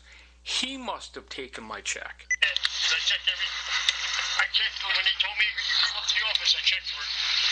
Yeah, I went up to the post office. I know. You're up there every day. I know. She told me. Passaic, I saw Mary, and you're Rich, right? Yep. She said she wrote you a note to grab the stuff out of my mailbox from before. Yeah. And there was nothing in it. So you're thinking that either they took it out, but there was nothing up there. So you think the super that has the key might have taken my mailbox? I don't know. You gotta speak to them. I'm not sure. I'm not, like I said, when she told me to look, there was nothing in the box. Well, what happened to it? Who knows? This guy is lying his ass off. This conversation took place on 12/11/15. I had a hold on my mail. And you hear Richie say, yeah, Mary told me to take your mail and give it to her. And the check's not there, and there's just nothing in there. What happened to your check? Who knows? He's lying. I went back there. I knocked on the super's door, and I said, look, this mailman is suggesting when you changed the lock on my mailbox, you took my check. He goes, amigo, I go and I get the cameraman. I never do that. This guy's a liar. I got cameras. I never do that. I changed the lock only. He came out clean. His body language, everything. I know this kid wouldn't do that. The deceit was with the mailman. You just heard him say. Who knows what happened to it? After I saw the Spanish kid who changed the lock on the box a couple weeks ago, I knocked on my apartment door. The guy says, oh, you must be Doug. I was told to kick the shit out of you. Oh, really? You were, huh? Yeah, where you staying now? I was told to find out where you're staying. We need to find out where you're staying. So look, I don't know about all that, but where is my check? Oh, I had your check in my hand, and I gave it to the mailman. What did the mailman look like? Oh, it was Richie. Richie is lying his ass off. You just heard him say this conversation took place on 12/11/15. Who knows what happened to that check? Next, Richie, the mailman who stole my check, is trying to suggest to me that the Spanish kid, Alex, who is the super of the apartment and the maintenance man, nice kid, works hard every day. Hey, I need help putting in the air conditioning. He's right on it. Good kid. He would never do nothing like that. He's suggesting, well, when he changed the lock, he must have taken your check. The lock, so I couldn't get my mail. That's why. If he changed the lock, then he had to take out whatever was in there. The mail. Yeah. You just heard him suggest that this kid, the maintenance man, must have taken the check out of there. At this point, I don't know that the guy that was in my apartment handed it to Richie before this. Richie's lying. All right, because there was a social security check in there. What he's doing now is stealing. Then you got to call the cops on that. You have to deal with you got to fill out a police report. What I didn't know at this time is the new guy in my apartment took my check and said, hey, Richie, I got Doug's check. Oh, you got Doug's check. Give it to me. He had it in his hand. He's trying to suggest now I call the police on the Spanish kid who changed the lock, who never stole my check. Richie had the check. Once we put it in the box, it has nothing to do with us. Right. If it's something that's stolen in the box, it's a police issue. 1,000% you will learn coming up. The guy that was in my apartment handed the check to Richie. He's suggesting Alex, the maintenance man, went in my box and stole it, and I make a police report. And before, you saying there was nothing in there? There's nothing in there. Empty. Right. What he's not telling you, guy from before my apartment, hey, Richie, I got Doug's check. He gave it to him. Why is he lying and trying to deceive and suggest that the maintenance man, Alex, must have stolen my check? Definitely a social security check in there. And that's why I asked Mary at your house over here at the post office to clean everything out. To grab it and bring it to me. Well, like I said, everything since she told me that you had moved and you put the whole card in, everything that's here has been up there. Okay, that statement just determined he knows who Mary is at the Passaic post office, who 3 weeks earlier, I put a hold card on my mail, and he says, now, yeah, I'm supposed to bring her all the mail. Before this, guy in my apartment, for the 1,000th time, took the check, said, hey, Richie, I got Doug's check. Why is Richie deceiving? What did he do with my check? Once I got the notice, I went in there, there's nothing in there, so there's nothing we can do personally. You got to deal with them, and if there is an issue with a check being missing or something like that, you got to call the cops and fill out a police report. That's sad. I believe this is a felony. He stole my check. I will prove that to you in a minute. He keeps ranting and raving on, oh, well, it must have been the maintenance man stole it.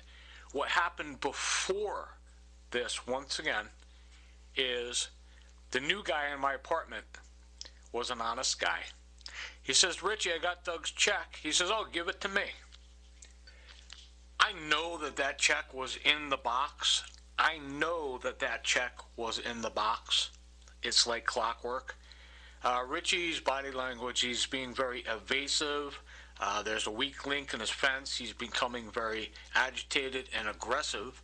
He took the check. Check? It has nothing to do with a check. I know that. I understand that. You keep asking me for a check. There's no check. Right.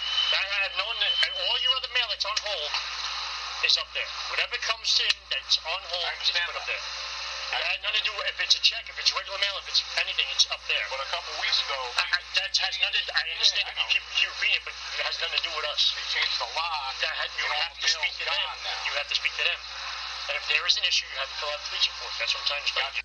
See how he's still going on and on and on, getting very agitated and aggressive. I say, where's the check, mate?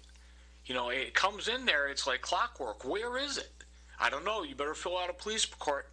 The maintenance man must have stolen it when he changed the lock. He's a lying dog. Before this, once again, for the 1,000th time, I already interviewed the guy in my apartment. He says, yeah, man, I gave it to Richie. You'll hear Richie and the guy from my apartment admitting what I'm telling you. Yeah, I gave it to Richie. Richie says, yeah, so what? So he gave it to me, so what? Richie stole the check. Guy in my apartment gave it to him.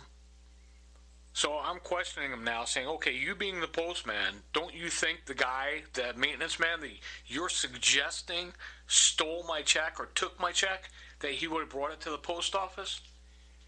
Being the postman, don't you think that he should have alerted the post office and said, here's that's why I said you have to speak to him and find out what happened. When there was mail in a box. See, you talking to me it's not gonna there's no, you know what I'm saying, nothing's gonna come out of it. This guy is a dog liar. He is a thief. I believe this is a felony. So, well, you talking to me isn't going to do anything. Once again, this conversation happened on 12/11/15. I'll give you the conclusion coming up. You can hear Richie trying to deceive and repetitiously suggest that the Spanish guy and the maintenance man, when he changed the lock, he must have swiped my check. This conversation was 4/11/16. Hear Richie saying, oh, you got to check with him. What do you do with your check? When he took it out, when he changed the lock. This kid never did that. He came out clean. He says, amigo, you know me, man. I would never do nothing like that. He's clean.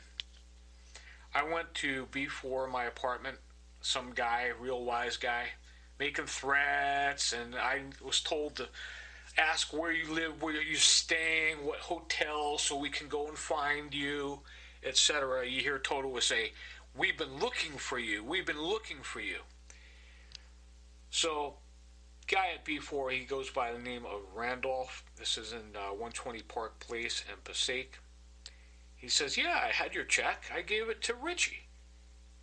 And I'm like, you've got to be kidding me. Richie's going on and on and on, saying the mail, the maintenance guy must have stolen it.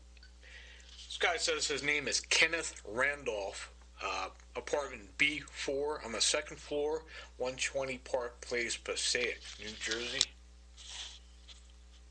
Do you remember, you said Randolph? Yeah, Kenneth. That's my first name, Randolph. How you say? Well, my first name is Kenneth. My last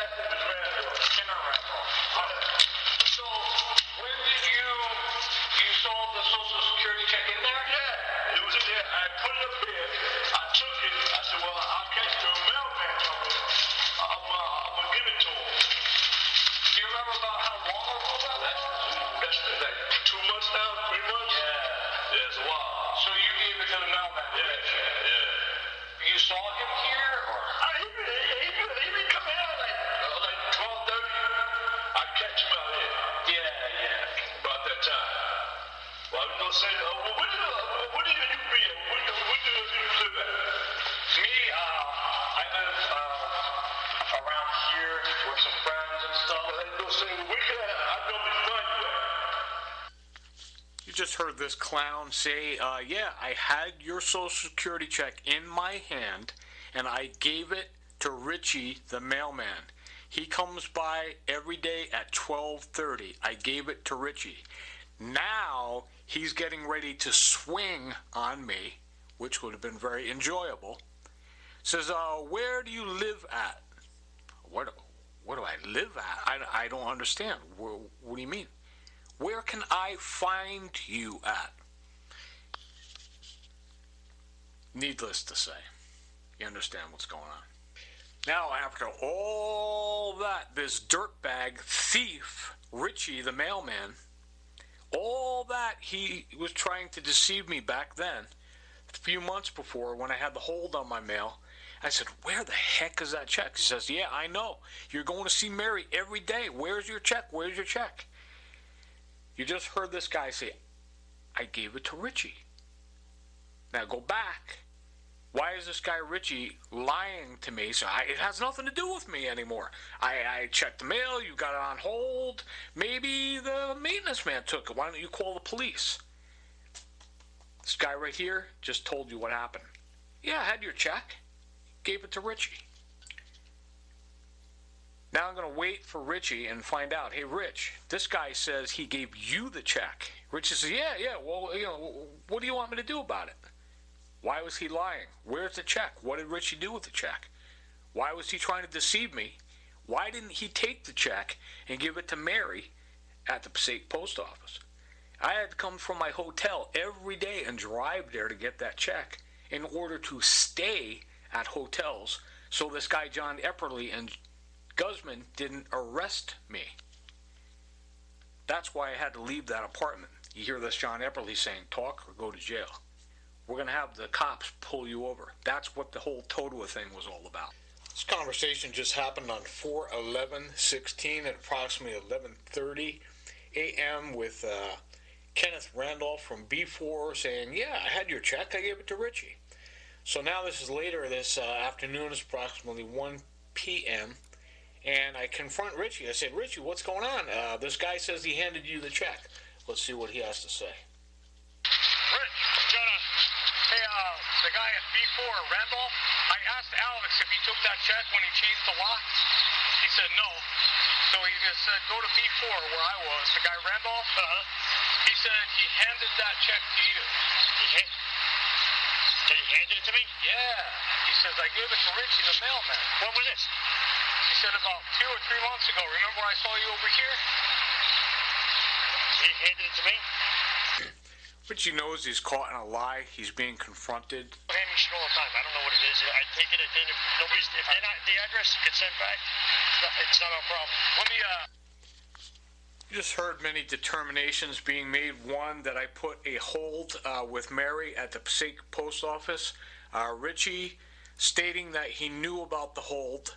He was trying to suggest that I call the police on the maintenance man who must have stole it, when meanwhile he had it in his pocket the whole time. You heard the guy Randolph say, I gave it to Richie. I confront Richie.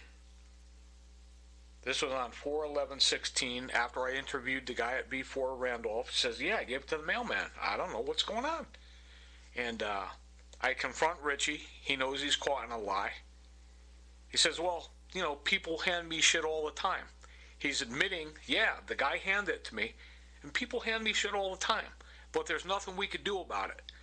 So he says, yeah, people hand me shit all the time, and there's nothing we could do about it. But you heard him earlier say, well, you put your stuff on hold, and you're coming, Mary's telling me you're coming looking for your check every day. So now he's admitting, yeah, people hand me shit all the time. Why was he lying to me back then, and what did he do with my check? What I did next, I called this Kenneth Randolph down from B4 while Richie was there, and say, hey, look, this guy says he handed the check to you, and he says, yeah, that was 3 months ago. Well, he just said he handed that check to you. You told me 3 months ago. I don't know. 3 months. I just said to him, look, this guy just told me he handed you that check 3 months ago. They go, yeah, that was 3 months ago. No check came 3 months ago. Just heard this Randolph say again after they all agreed that he handed the check to Richie the mailman. You could go back to all the deceit of Richie. He was supposed to bring it to Mary, which I was driving there every week, every single day. He says, yeah, I know you're up there. Mary says you're up there every day.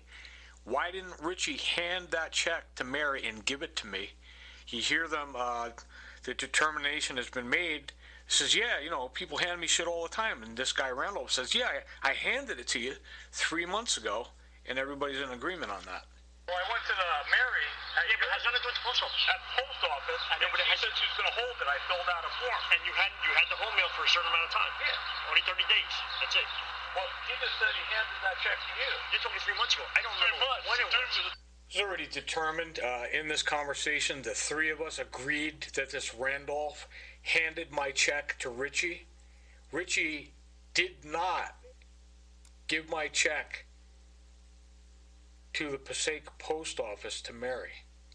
Now I'm saying, well, I had the hold on it. Why didn't you give it to Mary? And he says, well, that was 3 months ago. Why didn't Richie give my check to Mary at the Passaic post office when I put the hold?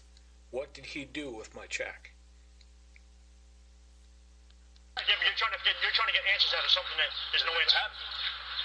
No, the reason the three of us are standing here now is no reason. He told me he handed the check to you 3 months ago. Yeah, I know that. 3 months ago. Well, what does that do anything? This guy Richie belongs in jail or fired from the post office. It's been determined he was trying to get me to write a police report. He was suggesting that the Spanish kid Alex that works in the building, when he changed the lock, stole my check. Meanwhile, Richie had it in his hand, and he says, I'm trying to get answers that there's no answers to. And he says that all happened 3 months ago.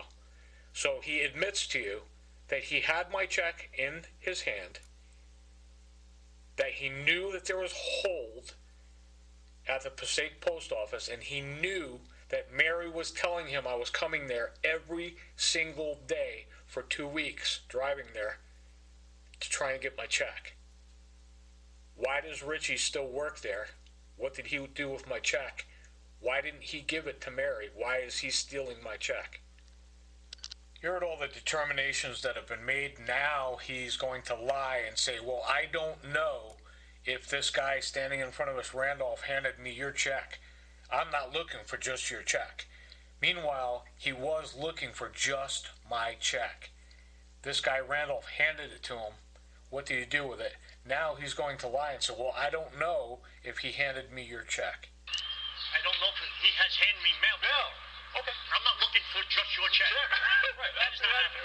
If somebody has your mail and it comes back to the office, it's moved no address, sent back. But 3 months ago, you told me the guy Alex must have stole it out of there. You said you Oh, no, time out. I'm done with this conversation. Yeah, I'm done. Don't be putting words in my mouth. Yeah, I don't like that shit. Okay, I know. All right, I'm good with that. I'm going to go back to 12/11/15 and play Richie the Mailman lying to me. It is just determined. He just told you. You heard him, this Randolph, saying, look, I handed Richie the check. The guy Randolph says, I handed the check to Richie. And Richie says, well, I really don't care. It's not my problem. He was supposed to bring it to Mary. Now I'm going to go back and play Richie lying to me. Lying to me. He's got my check in his pocket. And he says, yeah, there's nothing in there. Yeah, because I checked when he told me you came up to the office, I checked for it. Yeah, I went up to the post office. I know. You're up there every day. I know. She told me. Passaic guy saw Mary, and you're Rich, right? Yep. She said she wrote you a note to grab the stuff out of my mailbox from B4 here. Yeah. And there was nothing in there. there. So you're thinking that They either they took it out, but there was nothing up there. so you Just wanted to go back to his narrative. He's lying. He stole my check. This guy Randolph handed it to him. Why is he lying to me? Where's my check? Same day I had this conversation with Richie after he stole my check. I had to go to the Social Security office. I saw a Jaguan, and we confirmed and went over, yes, you do have direct deposit, and I told her that there was a check missing.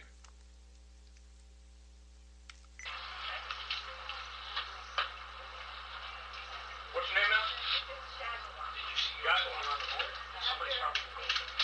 Somebody what is it? Yeah, that list. You heard Jaguan at the Social Security office in Clifton just confirmed that I had direct deposit. Please make a note, direct deposit. Still 12/11/15 after Richie the mailman stole my check. I'm with Jaguan in Clifton at the Social Security office. I'd like her to make a note that I didn't get my November check and that it definitely was not endorsed and that I have direct deposit. She says, okay, if no one endorsed that check, you will get it within 2 to 3 weeks. It was months that went by. She says, if no one endorsed it, you're going to get it in your direct deposit. That never happened.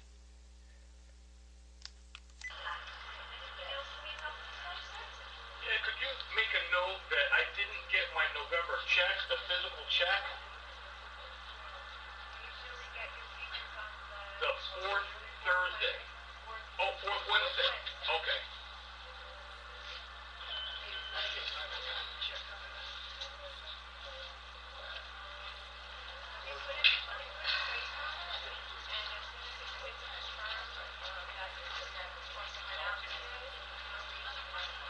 Okay, but now I have the direct deposit, so it should go on there. Right. Jaguan says if no one endorsed the check and signed it, it would go into my direct deposit. That never happened. This was way back in December. December 11th, after Richie stole my check. Friday, 4/15/16, I went back to the Social Security office. I saw Vaisberg. Man's name is Vaisberg. He's an employee. I told him, look, the mailman took my check. I saw Jaguan way back then, and she said it was going to be direct deposited if it wasn't endorsed. Months went by. I never got that check back. I went to see Vaisberg 4/15. It was Friday. He says, if the mailman didn't endorse your check, you will get it within 3 to 5 days, and I realize you have direct deposit. I'm looking at you on the computer. You have direct deposit. You should get that check if the mailman didn't endorse it. That never happened. I never got my check. After Richie the mailman stole my check, you can hear all the deceit. On 4/19/16, I went to the Social Security office in Clifton. Guy says his name is Bartel, and he's corrupt. He says, I'm changing you out of direct deposit so you can't get your check. I said, well, why would you do that? Let him explain. I've been traveling every single day and staying in hotels for the past 4 months. This guy knows that, so he knows that if he takes me out of direct deposit, which I'd like somebody to investigate him, say, look, why would you take him out of direct deposit? He knows if he takes me out of direct deposit, they're going to mail checks places I'm not at. And he knows I'm traveling, and it's already been determined that I have direct deposit. So why would he take me out of direct deposit so I can't get my check? Okay, on Friday, Vaisberg told me he realized I had direct deposit, and he said it would be a direct deposit. Now, yeah, why would they make a paper payment when they know I have direct deposit? Yeah?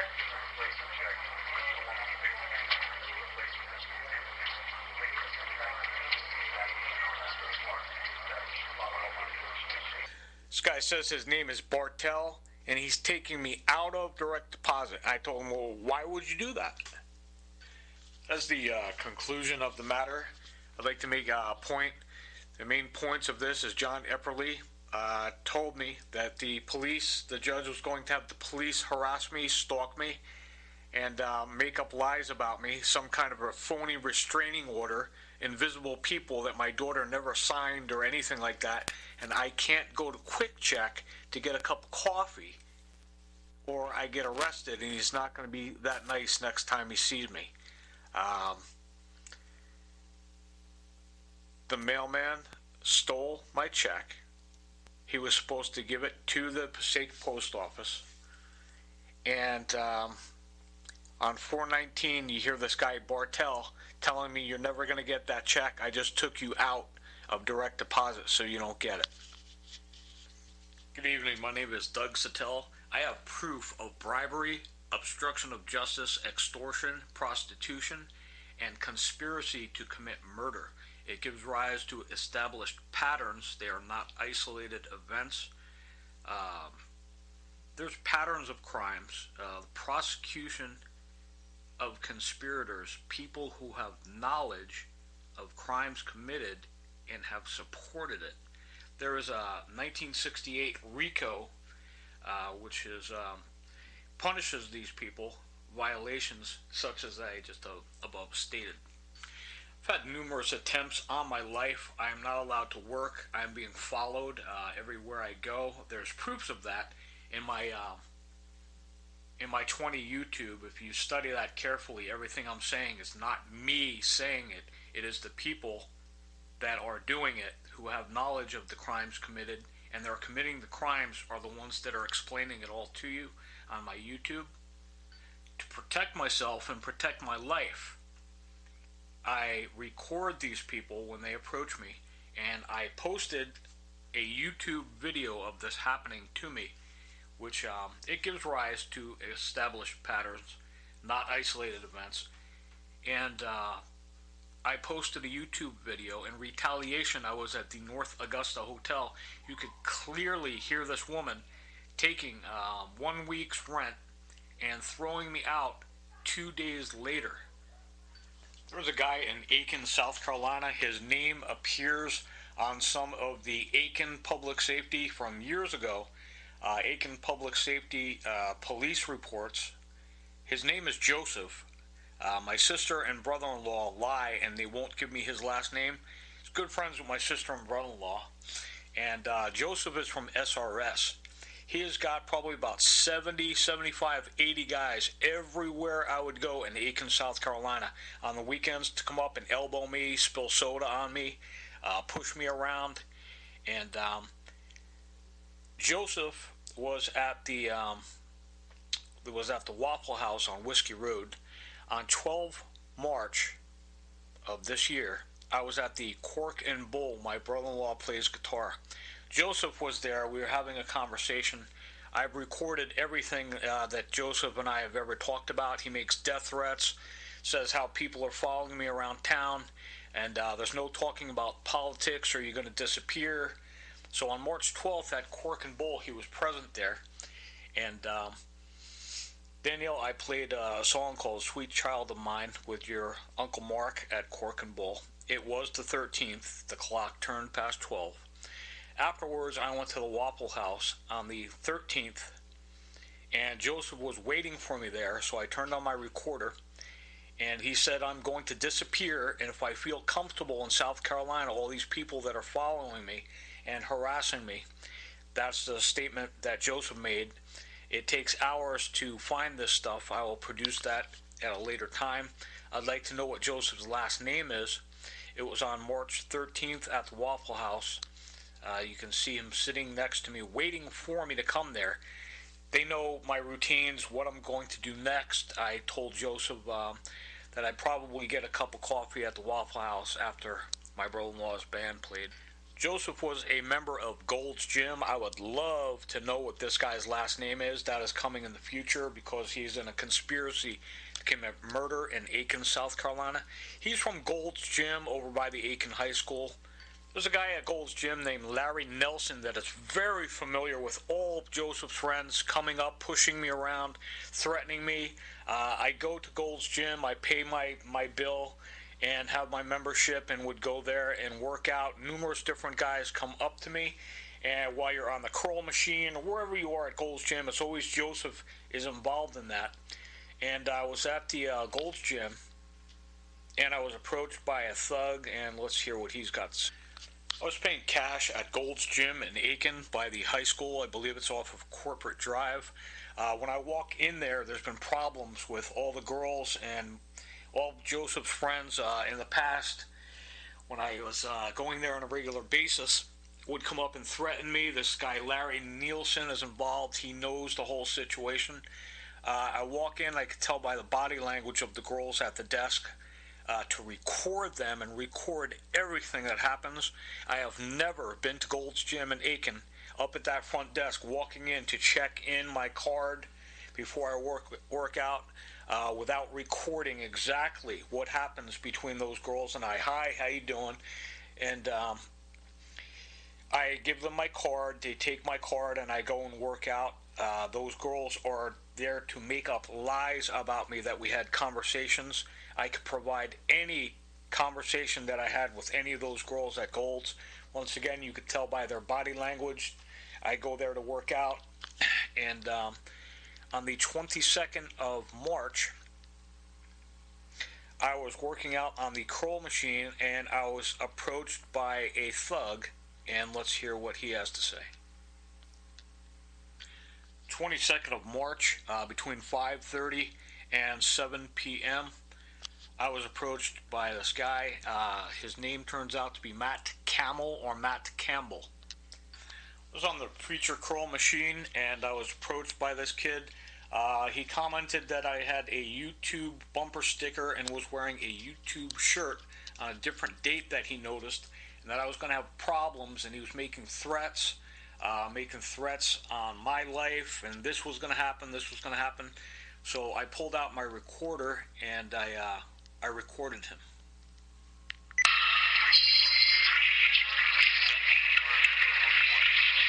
What was your name? Matt, what's your last name? So why are you here? There we go. Oh, yeah, no, why are you here?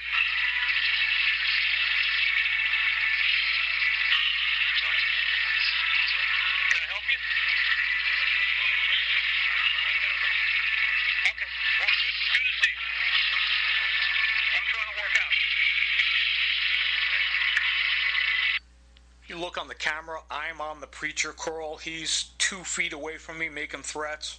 And I said, well, what's your name? He says, I won't give you my name because you're recording me.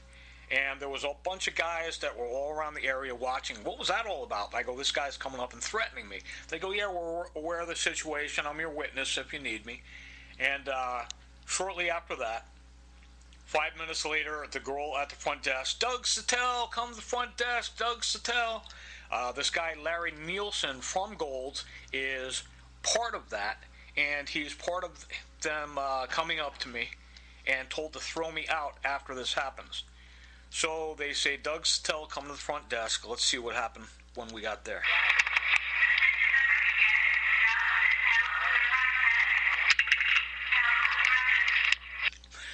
After this threat, I was approached by this thug. I was still on the preacher station. The girl calls me up the front desk. Let's see what she had to say.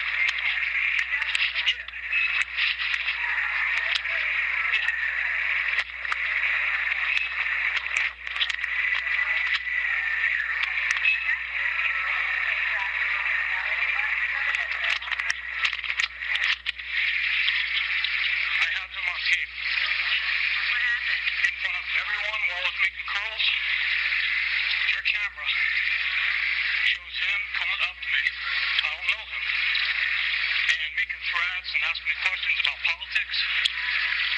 So I recorded him on here. Okay. If you want to hear it, you can. Doesn't matter what's his name. Do you know his name? I can give it to you tomorrow after I replay this. Matt who? Campbell? Yeah, he says it on here. I can give it to you tomorrow. Okay, it doesn't matter. Yeah, he just came up here and so Okay. I didn't know what happened. I didn't know what... Yeah, everybody's there. I don't know him. I was seeing my crews. And he come up. You'll be able to hear this on YouTube a few days from now.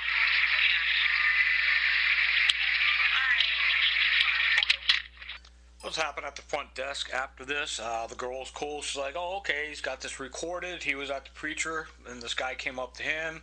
I said, look, there's a lot of witnesses over there that are ready to come up to you right now and tell them that this guy came up to me. She says, okay, no problem. So now they have to get Larry Neilson involved, and he's got to throw me out. Larry is making up all kinds of lies. Did you just hear the conversation I just had with this girl? She's all cool and everything. That was me commenting to this girl about her breast. You heard me just then comment about her breast. Pay attention. You didn't hear me comment on this girl's breast. This is the lie that was made up later. I'm glad I had this recorded. Right after this, I went back to my preacher station, and one of the guys that was observing this guy and hearing everything he said to him, I went up to him. He's one of my witnesses, and this is the conversation I had with him. See that little punk that came up to work out? Yeah, what about it? He went up there. He said he was doing calls, and I came up to him and was threatening him. I told the girl, look, I was on the thing. Yeah, you got on the right after we did. Yeah, it was your camera. And she did my recording. Yeah, he came up and harassed you. He was like, what the heck, you know? He just stated, yeah, he came up, he harassed you, I saw the whole thing.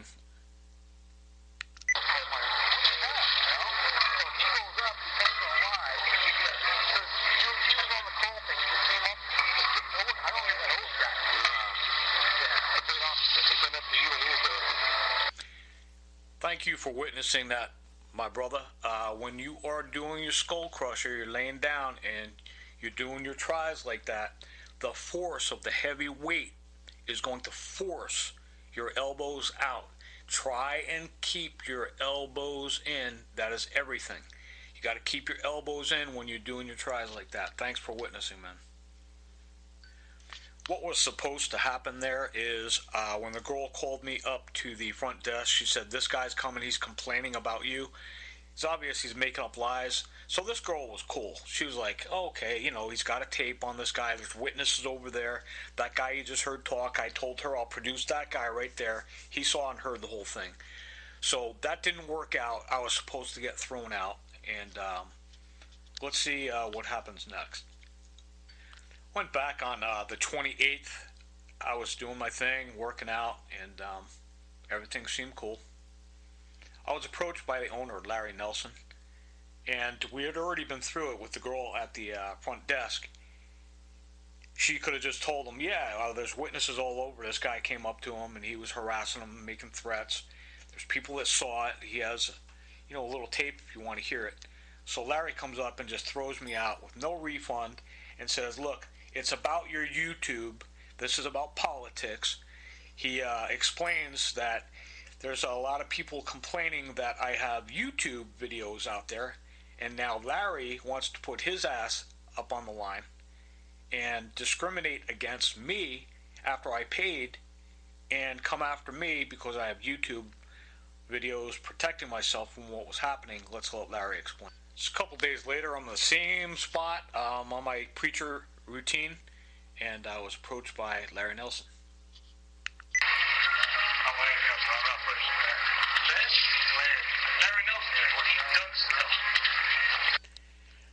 I'm sure Larry, being a professional and the owner of Gold's Gym, already researched and asked the girl that you heard me speak to. She cleared it up and spoke to the witnesses. Larry had the same agenda as a thug, and he's confronting me about having a YouTube station and that it's not right that people are getting sued, etc. Well, Larry explained. Lawsuits all over TV lately. People put stuff on YouTube and get sued.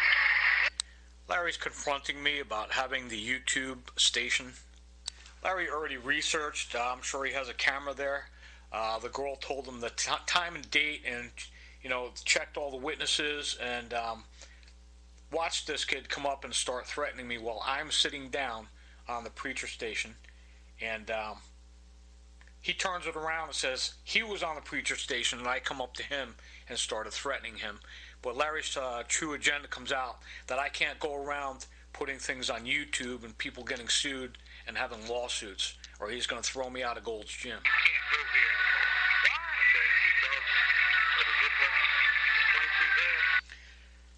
Why? Larry just told me, he's confronted me once again about the YouTube video I have, and he's telling me I can't go here anymore because the complaint he just got from this guy just came and threatened me on the preacher crawl thing. After the witnesses all told his girl that you heard me, he's going to comment next that I was having a conversation with this girl at the desk about her breasts. Larry knows what's going on. It's very simple. Look at the camera, boom, boom, boom, throw the riffraff out, let me work out. Now he's going to make up lies and say I was talking about this girl's breasts, which you could clearly hear didn't happen. It's very simple. You just look at the camera. One, it's Larry's place. All he's got to do is look at the camera, ask his girl what happened. Hey, this guy's got witnesses. I was there. You hear the whole thing that happened with the girl.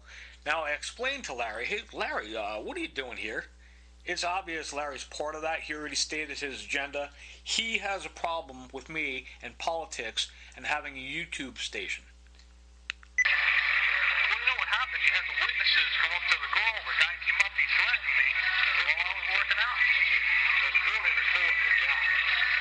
The guy reported the situation. Right, and all your guys that were witnesses around me came up and said, this guy's crazy. He came up to you. And they went and told the girl that he came up to me. No.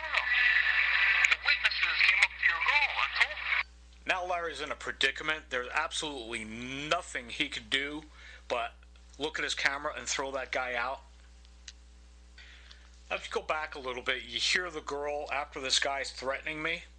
Doug Sattel, come up to the front desk. You heard the conversation in detail I had with the girl at the front desk. Saying, yeah, this guy came up to me. And she's like, oh, yeah. Now, Larry is claiming that I commented on the girl's breast. You heard the whole conversation. That's why they make recorders. Watch this. You're never going to believe it. Very simple solution I proposed to Larry Neilson at Golds. I said, look at your camera, man. He says, well, we can do that, but they don't have sound. Big surprise, Larry. Big surprise. He's claiming in defense that there's no way to hear what everyone was saying. Thank God for the recorder. Big surprise, Larry. Big surprise. I said, look, I've been working out here for a while, man. You know who I am. You know what's going on. He says, well, there's no sound. Nobody can hear what's going on. Thank God. And all of a sudden he comes, you heard me go up to the girl, Doug Sattel, and you heard the conversation. Go back to it. You hear me commenting clearly about her breasts. It's a bunch of bullshit. I've never done anything like that in my life. Ever. He throws in, well, there's no sound, and if you were commenting on the girl's breasts, he's talking about after the girl called me up to the desk to ask me why I was threatening this guy, and I told her, look, I recorded it, and he was coming up to me. The witnesses, it was all cleared up then. So now Larry is making up a lie. I seriously doubt the girl that you hear me talking to up at the front desk is going to make up a lie at this point and say I was commenting on her breasts. Anybody in the place, I have no business with any of these assholes there. I go and do what I got to do. Somebody comes up to me and starts speaking. I'll say, hey, how's it going? Yeah, the Gamecocks. Yeah, we beat Penn State the other day. If somebody's coming up and threatening me, I'm going to pull out my recorder and tape them. So the girl at the front desk isn't going to lie and say, oh, he was commenting on my breasts. Anytime I've ever been up to that front desk, if you want me to provide security to protect myself from these nutcases making up lies, I have everything accounted for. Any conversation with any of those girls up the front desk. I've been working out here for a while. We don't have signs. I mean, we don't have sound, so it's not going to tell us who said what. Yeah, but you see me, just the way you walked up to me is that guy. I don't know him. And all the witnesses were like, what was that? We'll do that. Yeah, do that. I'll do that. And here's going to be the killer. said to us about our boss, I don't know what you're talking about, Larry. I would never do that. Now, Larry thinks he's slick. If you've been following this, I would be like, if I heard this, I would be like, you got to be kidding me. This guy knows he's screwed. He knows that the witnesses are going to come forward. He knows that the girl at the front desk is going to tell him, this is what happened. You got to throw this other guy out. It's not working out for Larry. Now he's got to bring, if you listen or you're familiar with Keith Hudson, how all these girls are invisible. They don't have names. They just make up lies. Larry's screwed. He's just got to look at his camera, see this guy threatening me, and throw him out. Problem solved. Now he throws in a wrench. Thinks he's slick. Nobody's listening to him. Hear him say, well, there's no sound. Big surprise, Larry. And I hope Golds throws you out. Because this is discrimination. You can't do this to people for having a YouTube site. So now, that's the debate with Larry. And he's screwed. He's like, oh, well, what am I going to do? What am I going to say? So you were commenting on the girl's breast. What girl? There's always some girl with some breasts. I commented on her breast. I don't know who these people are. I would love to know. I would love these names to be put up on a table. Watch what happens with Larry when I ask the name of this girl. He just pulls out of a hat. Oh, you commented on the girl's breast. What girl? I have every single conversation, anybody in that place. He's talking about the girl and I at the front desk after she said, Doug Sattel, come up here. Do you know who said that? Do they have a name or are they invisible like the guy on YouTube? This is the fifth work here. Okay. All things like this. I never spoke to anybody here, Larry.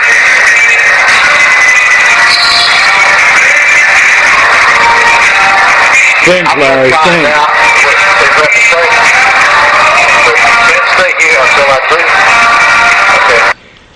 Next day, I called Gold's Gym, and I said I would like this guy Larry to call me, and I told him, look at your camera, and he says, you'll no longer be able to work out at Gold's Gym, and I said, well, did you look at the camera? And we already went through that. He already knew what the camera was going to show, and he brings up the lie about the invisible girl whose breast I was commenting. It's always this invisible girl. If you go to Keith Hudson, he says it's all a lie. We just make it up as we go along. And I always want to know, well, who is this girl? What are their names? They don't have names. Keith Hudson says, if you look at the picture of the hand over the drink, murdering people, he says it's all a lie. They're invisible. All these girls are invisible. We make it up as we go along. March 31st, I got a call back from Larry. This is the call. Hello? Hey, how you doing? Unbelievable. You didn't see that guy on the camera come up to me? I didn't go on the camera because I didn't need to. Several people that stepped up and they had comments to make about the situation. Very obvious what's going on. You heard this whole series so far. This guy's just making up lies like everybody else. He knows the situation. He already spoke to the girl that was at the front desk.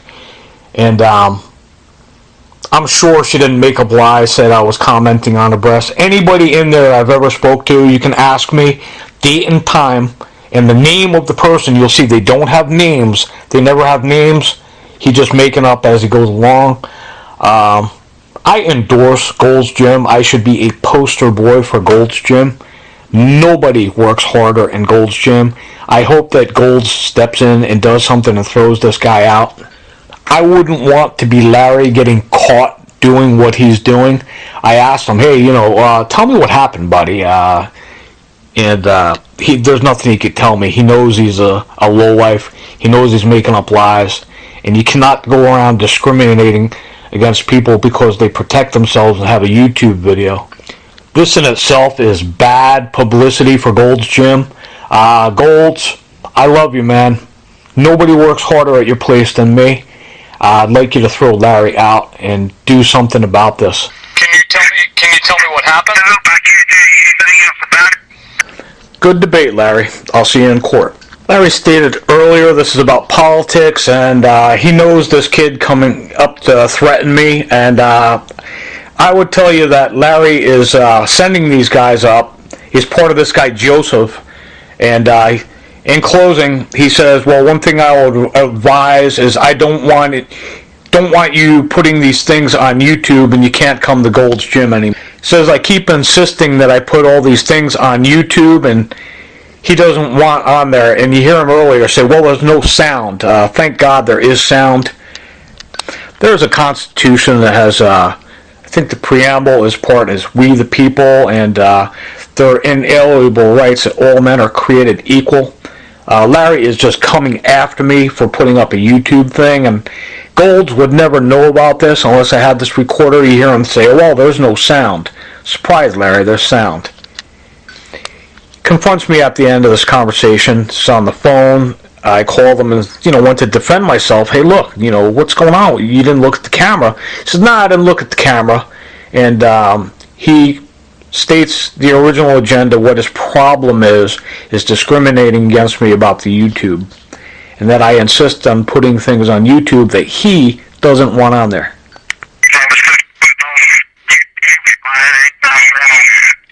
What's that? What did you say about? Somebody just said, if you have proofs that provide sufficient support, people are taking bribes or doing this or doing that, that they will get the state to come after you. What is happening is clearly this state is coming after me and coming after my parents and my sister and brother-in-law. If there is something that is happening and you could prove exactly what is happening, you could listen to this guy, John Epperly, saying, "Talk or go to jail. Talk or go to jail." He opens their ears to instruction and commands that they return from iniquity. If they listen and serve him, they complete their days in prosperity and their years in pleasantness. But if they do not listen, they perish by the sword and die without knowledge. He opens their ears to instruction and commands that they return from iniquity. If they listen and serve him, they complete their days in prosperity and their years in pleasantness. But if they do not listen, they perish by the sword and die without knowledge.